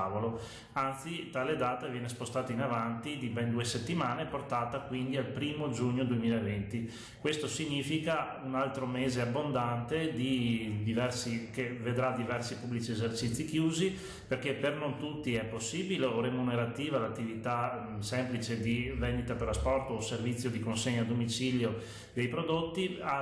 Molti stanno aspettando invece la possibilità di riaprire i locali con il servizio completo, quindi di somministrazione al tavolo, e per questi un altro mese di agonia veramente rischia di essere fatale, di non poter effettivamente riaprire. Tra l'altro non sono state ancora emanate le linee guida per capire come dovranno essere organizzati i pubblici esercizi nel momento appunto della ripartenza. A nostro avviso ci sono invece tutte le prerogative per poter concedere ai pubblici esercizi, così come preannunciato per i negozi di tipo commerciale, di poter riaprire al 18 di maggio con il servizio. Per cui adesso lanceremo una petizione online, una raccolta firme virtuale che poi, una volta raggiunto il numero di diverse decine di migliaia di sottoscrizioni, presenteremo ai nostri governanti per sostenere la nostra richiesta. Pubblici esercizi riaperti completamente, attività di somministrazione dal 18 maggio. Questo Segato dell'APPE di Padova. Siamo ora in collegamento, riusciamo a collegarci con Giorgia Meloni, leader di Fratelli d'Italia. Buongiorno Meloni. Salve, buongiorno a tutti voi. Ecco, la ringrazio per la disponibilità e anche per la pazienza, perché oggi la conferenza stampa del governatore Zaia si è protratta. Del resto ci sono tantissimi argomenti sul tavolo. Certo. Ha visto che Zaia è passato al contrattacco e di fatto ha emanato una nuova ordinanza, allentando di fatto le misure che sono nella competenza della regione. Ha fatto bene, secondo lei, Zaia a rispondere in questo modo al governo? Ma guardi, penso che quello che è accaduto ieri abbia comprensibilmente fatto arrabbiare molti italiani. Intanto per il metodo e poi per il merito.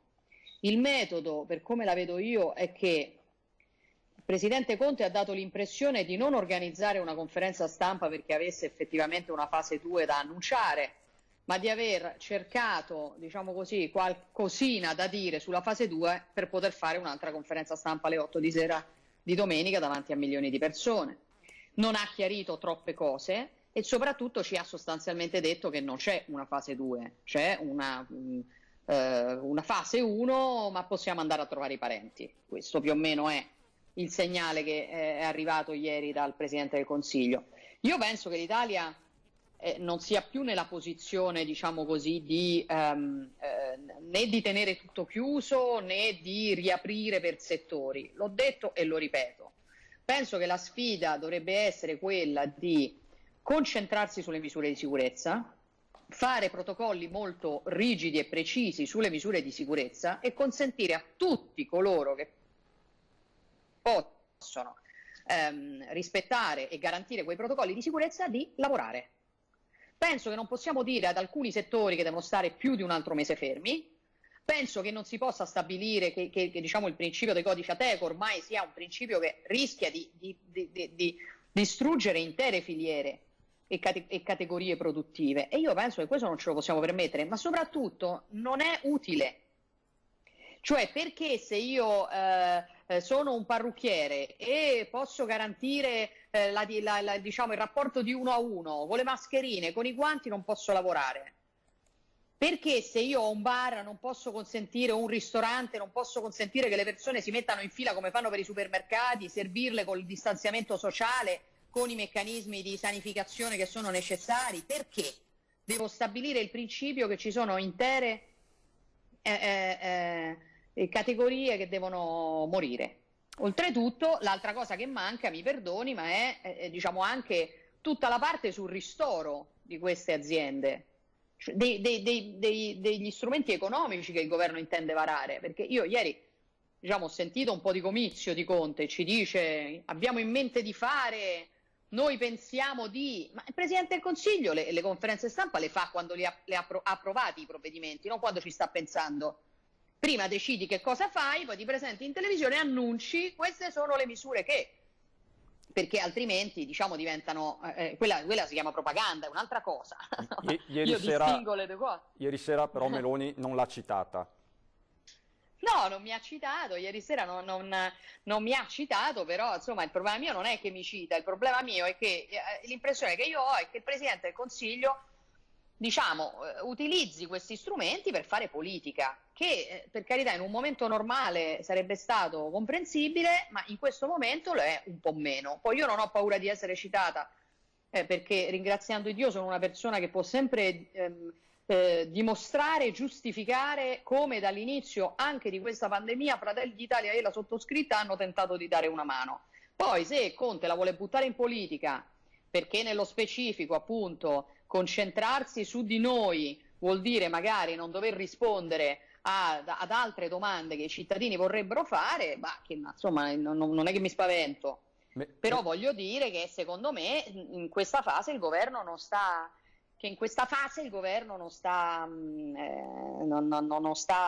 non si sta muovendo bene. Meloni, le faccio una domanda diretta. C'è un rischio di tenuta sociale per il Paese? Guardi, il rischio di tenuta sociale per il Paese comincia drammaticamente ad esserci. C'è un rischio di tenuta sociale, c'è anche dal mio punto di vista un rischio di... come posso dire, di sicurezza, perché vedo che la gente comincia a perdere la calma e non sono serena, non sono tranquilla rispetto a questo. Mi pare che anche alcune scelte che sono state fatte, penso al tema per esempio delle manifestazioni del 25 aprile, senza entrare nel merito, però è ovvio che quello è un po' un liberi tutti, no? Cioè come gli italiani vedono gente che fa una manifestazione e dicono vabbè, ma allora perché io non posso uscire? Ma allora perché io non posso andare a messa? Ma allora perché io non posso celebrare il funerale di mio figlio? Ma allora perché io non posso andare a trovare mia madre che non vedo da 3 mesi? Perché io non posso? Allora, aver dato anche il segnale che alcune cose si potevano fare ed altre no, è come se avesse detto, stabilito il principio ai cittadini che sì, vabbè, è importante che siate a casa, ma poi non troppo, perché ci sono delle cose per le quali diciamo non è più così importante, al netto del lavoro, al netto delle cose che già conoscevamo. Quindi sono state fatte, secondo me, delle scelte francamente discutibili che hanno un po' minato la credibilità anche delle misure che si mettevano in campo. In ogni caso, io adesso voglio guardare avanti e voglio dire che il governo, secondo me, dovrebbe parlare di meno e fare di più. Che servono poche notizie ma chiare, che secondo me bisogna, come dicevo, riaprire non per settori, ma stabilire il principio che tutti quelli che possono garantire determinate norme di sicurezza devono poter riaprire, che come dimostra bene il Veneto, lo screening a tappeto della popolazione sarebbe, dal mio punto di vista, ma non sono un epidemiologo, quindi diciamo su questo mi affido agli esperti, ma sarebbe una soluzione secondo me da prendere in considerazione. Penso tra l'altro che dovrebbe essere lo Stato a occuparsi della sanificazione dei posti di lavoro e non solo, l'ho detto dall'inizio, è vero, è costoso, ma è la cosa meno costosa da fare. È meno costoso di ristorare aziende che stanno chiuse per 3 mesi. Le Dopodiché mascherine penso che... sono state calmierate, mi scusi, il prezzo delle mascherine Sì. per esempio è stato calmierato, andavano rese gratuite, ecco, anche da questo punto di No, il vista. fatto di aver diciamo, tolto l'IVA e aver calmierato il prezzo è una norma che io condivido. Però grazie di avermelo chiesto, perché le racconto questa cosa per farle capire qual è il rapporto tra la maggioranza e l'opposizione.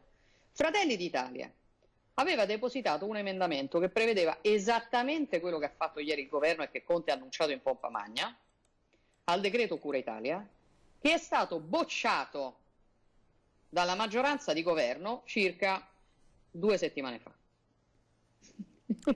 Quindi, mi dica lei. non c'è quel clima di coesione che è stato invocato da più parti. Purtroppo non c'è stato, ma non per nostra volontà. Io le ho fatto un esempio in questo senso. Poi sono contenta che quando abbiamo presentato le nostre proposte, anche se sono state bocciate, hanno fatto ragionare il governo sul fatto che in realtà fossero delle cose sensate. Però non ci sto quando poi il Presidente del Consiglio mi viene a dire l'opposizione fa delle proposte pretestuose, perché se lei si guarda indietro scoprirà che noi, insieme tra l'altro al governatore Zaia, chiedevamo di mettere in quarantena chi rientrava dalla Cina quando la sinistra andava in giro ad abbracciare i cinesi. Abbiamo chiesto di mobilitare sul primo decreto almeno 30 miliardi di euro quando Gualtieri parlava di 3 miliardi e mezzo di euro. Siamo stati i primi a proporre il lockdown proprio all'inizio per evitare una diffusione che, se ci fosse stata come c'è in Lombardia, avrebbe fatto centinaia di migliaia di morti. Abbiamo chiesto noi per primi cose delle quali appunto oggi, che poi sono state fatte, delle quali Conte si è vantato, per esempio il tema del Golden Power, cioè della difesa delle nostre aziende strategiche dalla speculazione anche rispetto ai paesi europei. È una proposta che Fratelli d'Italia ha depositato il 5 di marzo. Abbiamo addirittura proposto di sospendere le vendite allo scoperto 5 giorni prima che lo facesse la Consob e qualche decina di miliardo prima, questo non dipende dal governo, ma è per dire che non abbiamo mai posto un problema senza fare anche una proposta. E altre cose sono state bocciate dai nostri provvedimenti e poi sono state inserite nel maxi emendamento del governo, quindi la maggioranza le rivende come una proposta sua, in realtà siamo stati noi ad averli fatti ragionare e io ne sono felice, però capisce che il clima diventa un po' difficile. Faccio un esempio. Noi abbiamo fatto una battaglia senza quartiere sul tema della contrattazione sindacale per la cassa integrazione. A lei pare normale che in un momento come questo ci sia obbligo di contrattazione sindacale per le aziende che devono mettere i lavoratori in cassa integrazione? Io ho detto scusate, sospendete l'obbligo per questa fase. No, poi in parte lo hanno fatto. Avevamo chiesto di sospendere le norme del decreto dignità in questa fase. Perché? Perché noi abbiamo un disperato bisogno di dire alle imprese resisti, ma se lo fai sappi che lo Stato sarà al tuo fianco. Lo Stato non ti vesserà, non ti torturerà, si rimboccherà le maniche e farà tutto quello che deve fare per darti una mano. Quindi sappi che, per esempio, tutti i vincoli contrattuali previsti dal decreto dignità non sono in questo periodo validi. E anche lì, quindi rintroduzione dei voucher in tutti i settori, particolarmente quello agricolo, ma in tutti i settori, e noi lo abbiamo chiesto per tutti i settori, per fare un esempio.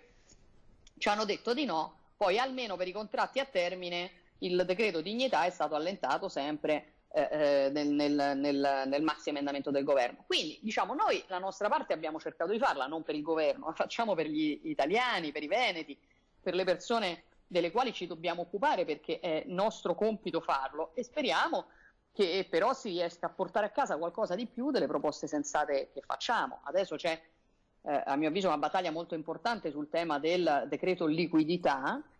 Certo. E anche lì io penso che tu non puoi dire agli imprenditori che hanno chiuso per decreto che l'unica possibilità al mondo che hanno è indebitarsi. Per lei servono contributi a fondo perduto sostanzialmente? Sì, serve una parte a fondo perduto assolutamente. Primo, servono tempi di restituzione molto più lunghi e soprattutto, secondo me, il decreto liquidità fino ad oggi è una fregatura immensa per le microimprese, per le più piccole. Perché? Perché dove c'è il 100% di garanzia dello Stato, cioè i famosi prestiti fino a 25.000 euro garantiti al 100% dallo Stato, 25% del fatturato del precedente anno, che sono quelli di cui ha bisogno il tessuto più piccolo, micro e piccole imprese, quei prestiti hanno omesso di spiegare che le banche possono utilizzare la garanzia al 100% dello Stato per rientrare dai vecchi prestiti, basta che ti diano un 10% in più. Quindi mi spiego, se io sono un imprenditore che aveva 10.000 euro di prestito dalla banca, basta che la banca oggi mi allarghi di 1.000 euro quel prestito, quindi io prendo 1.000 euro, ma la banca ha il 100% di garanzia statale su 11.000, che secondo me è una follia, perché non ci serve un altro decreto per aiutare le banche in un momento come questo, ci servono decreti per aiutare la piccola e media impresa italiana, che è quella che rischia di non riaprire, perché noi stiamo rischiando la desertificazione del nostro sistema produttivo. E quindi sono proposte, a me paiono sensate. Poi. E desertificazione, lei dice, Meloni, del sistema produttivo, il Veneto è il cuore produttivo dell'Italia. Secondo lei servono strumenti anche specifici per i singoli territori, per le singole regioni?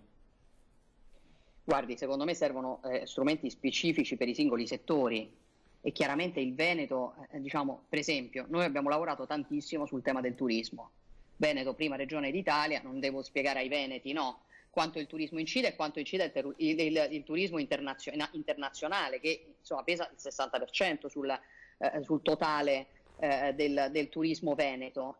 Il turismo oggi è un settore totalmente dimenticato, abbandonato. Fratelli d'Italia ha organizzato già ormai, credo 2 settimane fa, una videoconferenza con tutte le categorie del turismo. Stiamo tirando giù un pacchetto di iniziative, di proposte che vengono direttamente dal mondo produttivo, dagli albergatori fino ai balneari, insomma veramente abbiamo sentito le guide turistiche, qualunque categoria che potesse essere interessata. Stiamo stilando un pacchetto di proposte che speriamo di presentare, sempre ammesso che qualcuno ci ascolti, nel prossimo decreto di aprile. C'è il tema della moda, adesso mi vengono in mente, insomma, le prime filiere che mi vengono in mente, venete.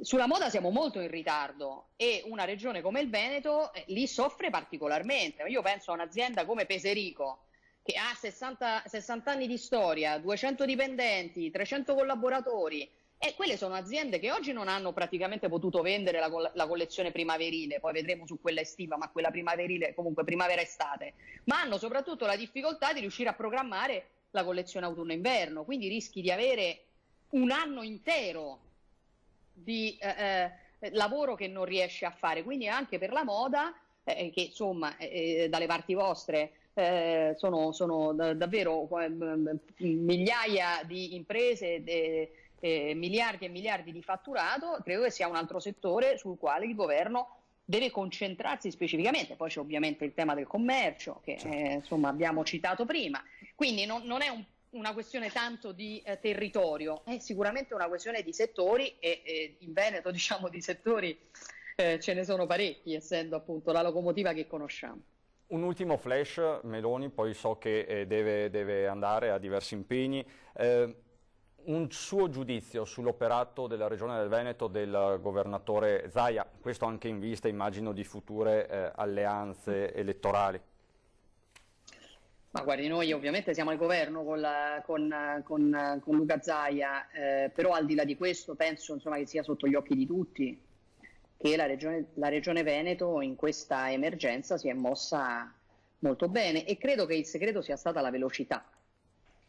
Un po' è anche merito dei veneti, non dobbiamo mai dimenticare che una regione come il Veneto può sempre contare su una popolazione che risponde come un sol'uomo, si dice alle mie parti, no? Nel senso, sempre con molta concentrazione, con molto rigore, con molta serietà. Però certo, insomma, vale la pena ricordare che il 20 di gennaio, cioè addirittura prima che il governo varasse il suo decreto con il quale stabiliva l'emergenza sanitaria, Luca Zaia aveva già pensato a comprare i dispositivi sanitari che appunto che sarebbero potuti servire.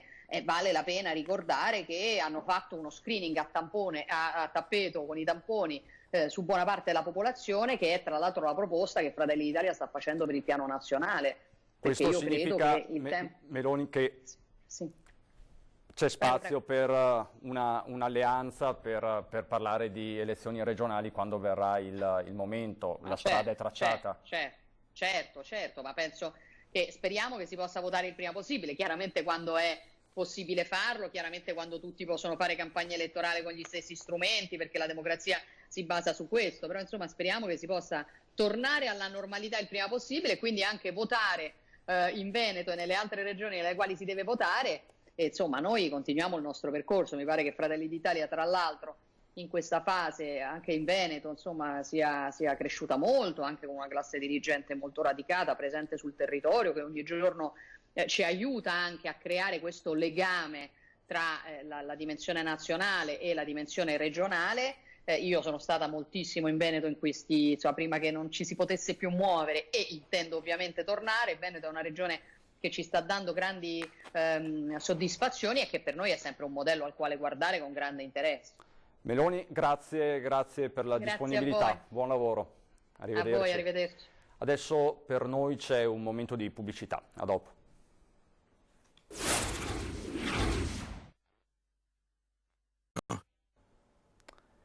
Di nuovo insieme, di nuovo in diretta per raccontarvi questa ennesima giornata di emergenza. Ci sono tante novità sul tavolo sia a livello nazionale e da un'ora a questa parte più o meno anche a livello regionale, perché al decreto di ieri sera annunciato dal Premier Conte relativo alla fase 2 si è aggiunta la nuova ordinanza regionale di Zaia, una nuova ordinanza di allentamento su alcune misure di competenza della regione, una sorta di botta e risposta a distanza tra governo centrale e governo regionale. Il tema del resto è incandescente, il fronte è caldo, caldissimo, torrido per certi versi, le categorie economiche del Veneto sono praticamente tutte sul piede di guerra. A proposito di categorie economiche, ce n'è una in particolare, particolarmente colpita, che è quella dei commercianti. Per questo siamo in diretta, in collegamento Skype con Federico Capraro, presidente dell'Ascom di Treviso. Buongiorno Capraro. Buongiorno a tutti voi. Allora Capraro, ieri ci eravamo sentiti prima delle comunicazioni del Premier. Le chiedo un commento a questo punto. Il passaggio di ieri, prima della conferenza stampa delle 20:20 del Presidente del Consiglio, se si ricorda, era con aspettative molto basse da parte nostra a causa dei precedenti che ci avevano fatto capire quanto fosse distante questo governo dalle nostre realtà territoriali e imprenditoriali, e in particolare del terziario, commercio, turismo e servizi, che hanno dinamiche completamente diverse dalle imprese della produzione.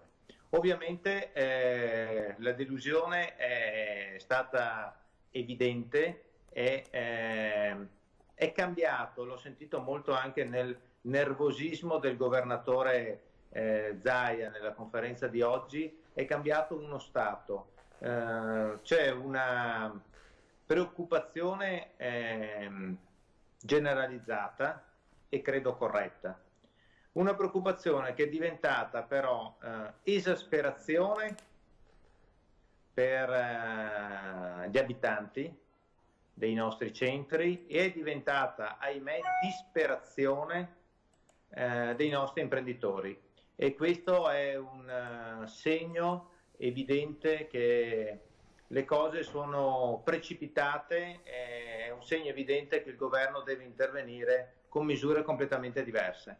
Lei chiede quindi che l'esecutivo nazionale ritorni sui propri passi e riveda tutta l'impostazione?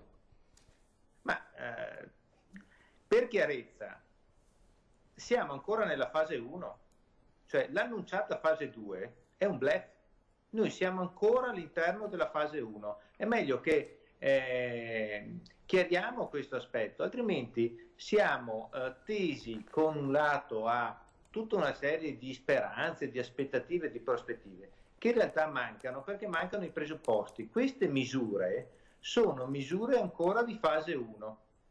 Tutto ciò che noi che ci fanno passare come appunto riapertura, ripartenza. Non è così perché mancano ancora i presupposti, perché fino a quando la gente non sarà libera di circolare e fino a quando la gente non avrà la possibilità di avere in tasca ciò che serve per rimettere in moto l'economia, non siamo nella fase 2. Gli interventi sono a tutela correttamente della salute pubblica, non sono ancora a sostegno dell'imprenditoria. Ecco perché siamo ancora nella fase 1.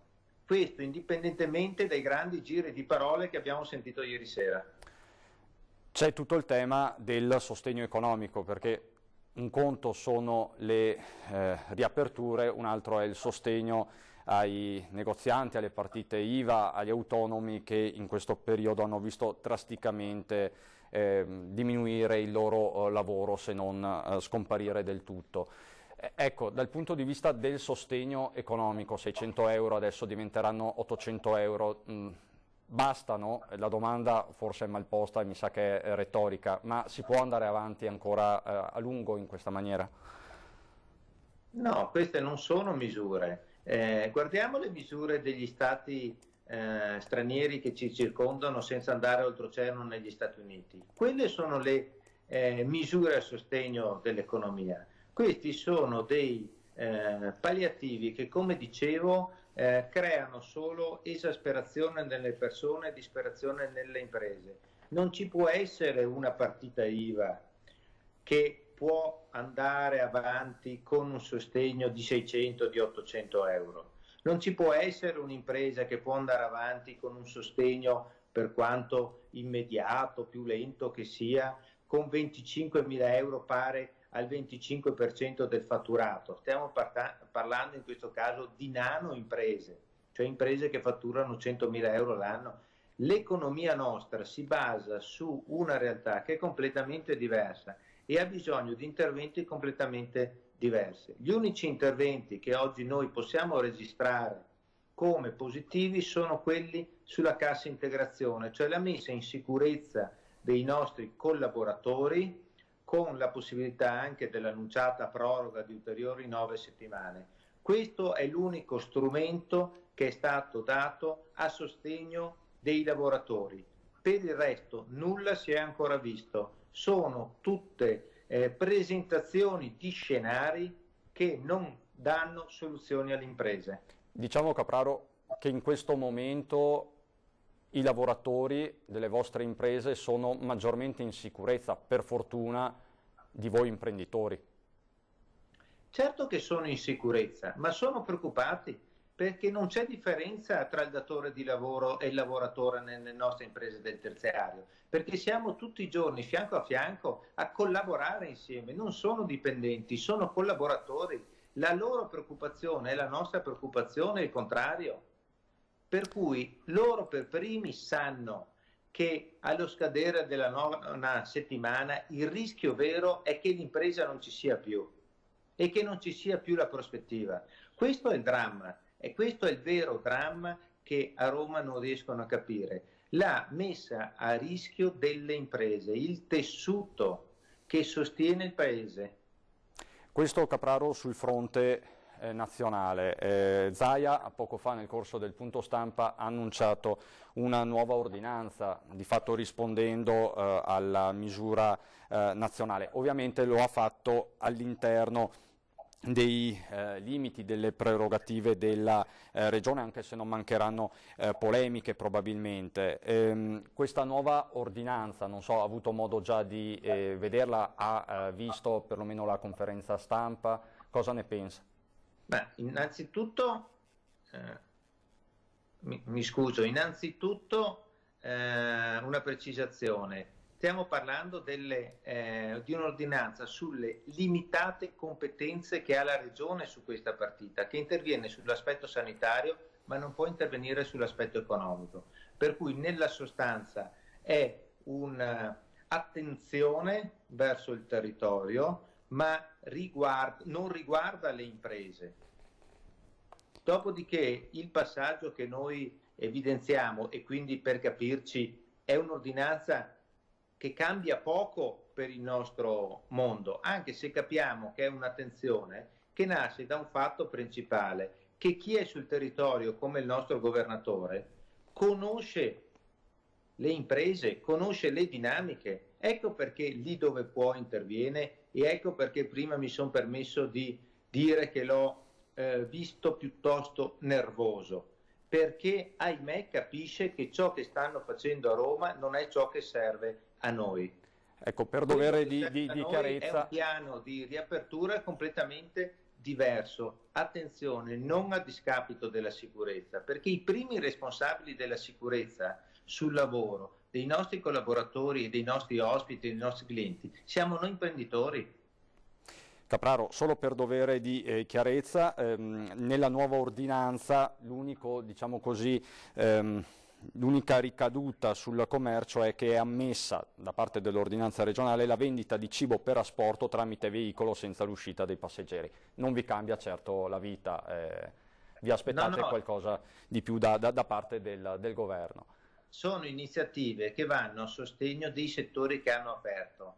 Coloro che da oggi possono tornare a lavorare hanno bisogno in pausa pranzo di trovare un pasto nella modalità dell'asporto, nella modalità più semplice possibile e più in sicurezza possibile. Questa è una misura che fa fronte a quel tipo di necessità, ma non è la soluzione per le imprese. Non vorrei che passasse il concetto che l'attività a domicilio o l'attività di asporto sia una nuova modalità di fare i servizi di ristorazione. Non è così.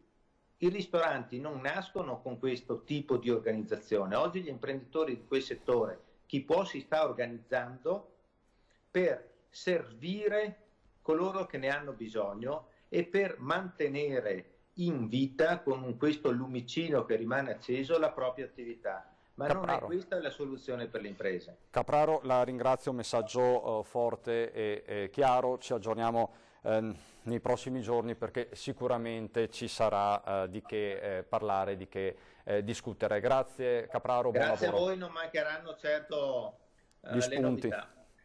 Adesso per noi c'è un breve break pubblicitario.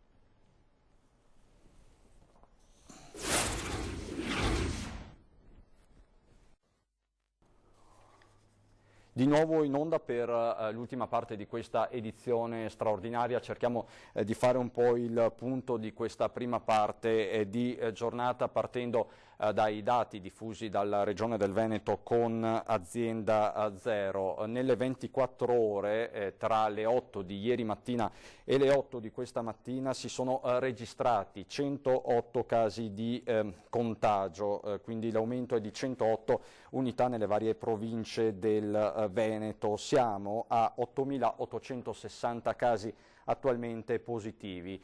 È una delle soglie ovviamente più basse, mentre crescono i soggetti che si sono con il tempo negativizzati, siamo a 7.375. Diminuiscono anche i soggetti in isolamento domiciliare, poco più di 8.000 per l'esattezza, 8.049.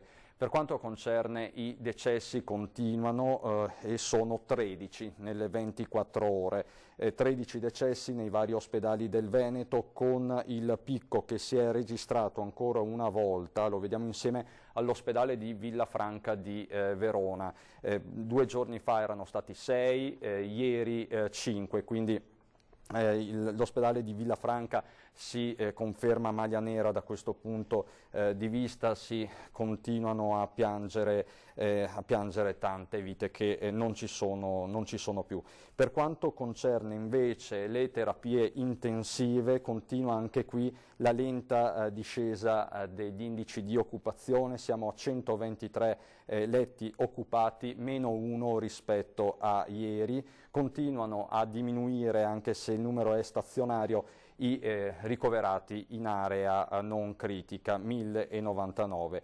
Vedo anche che c'è un decesso, si è registrato un decesso all'ospedale di comunità di Belluno.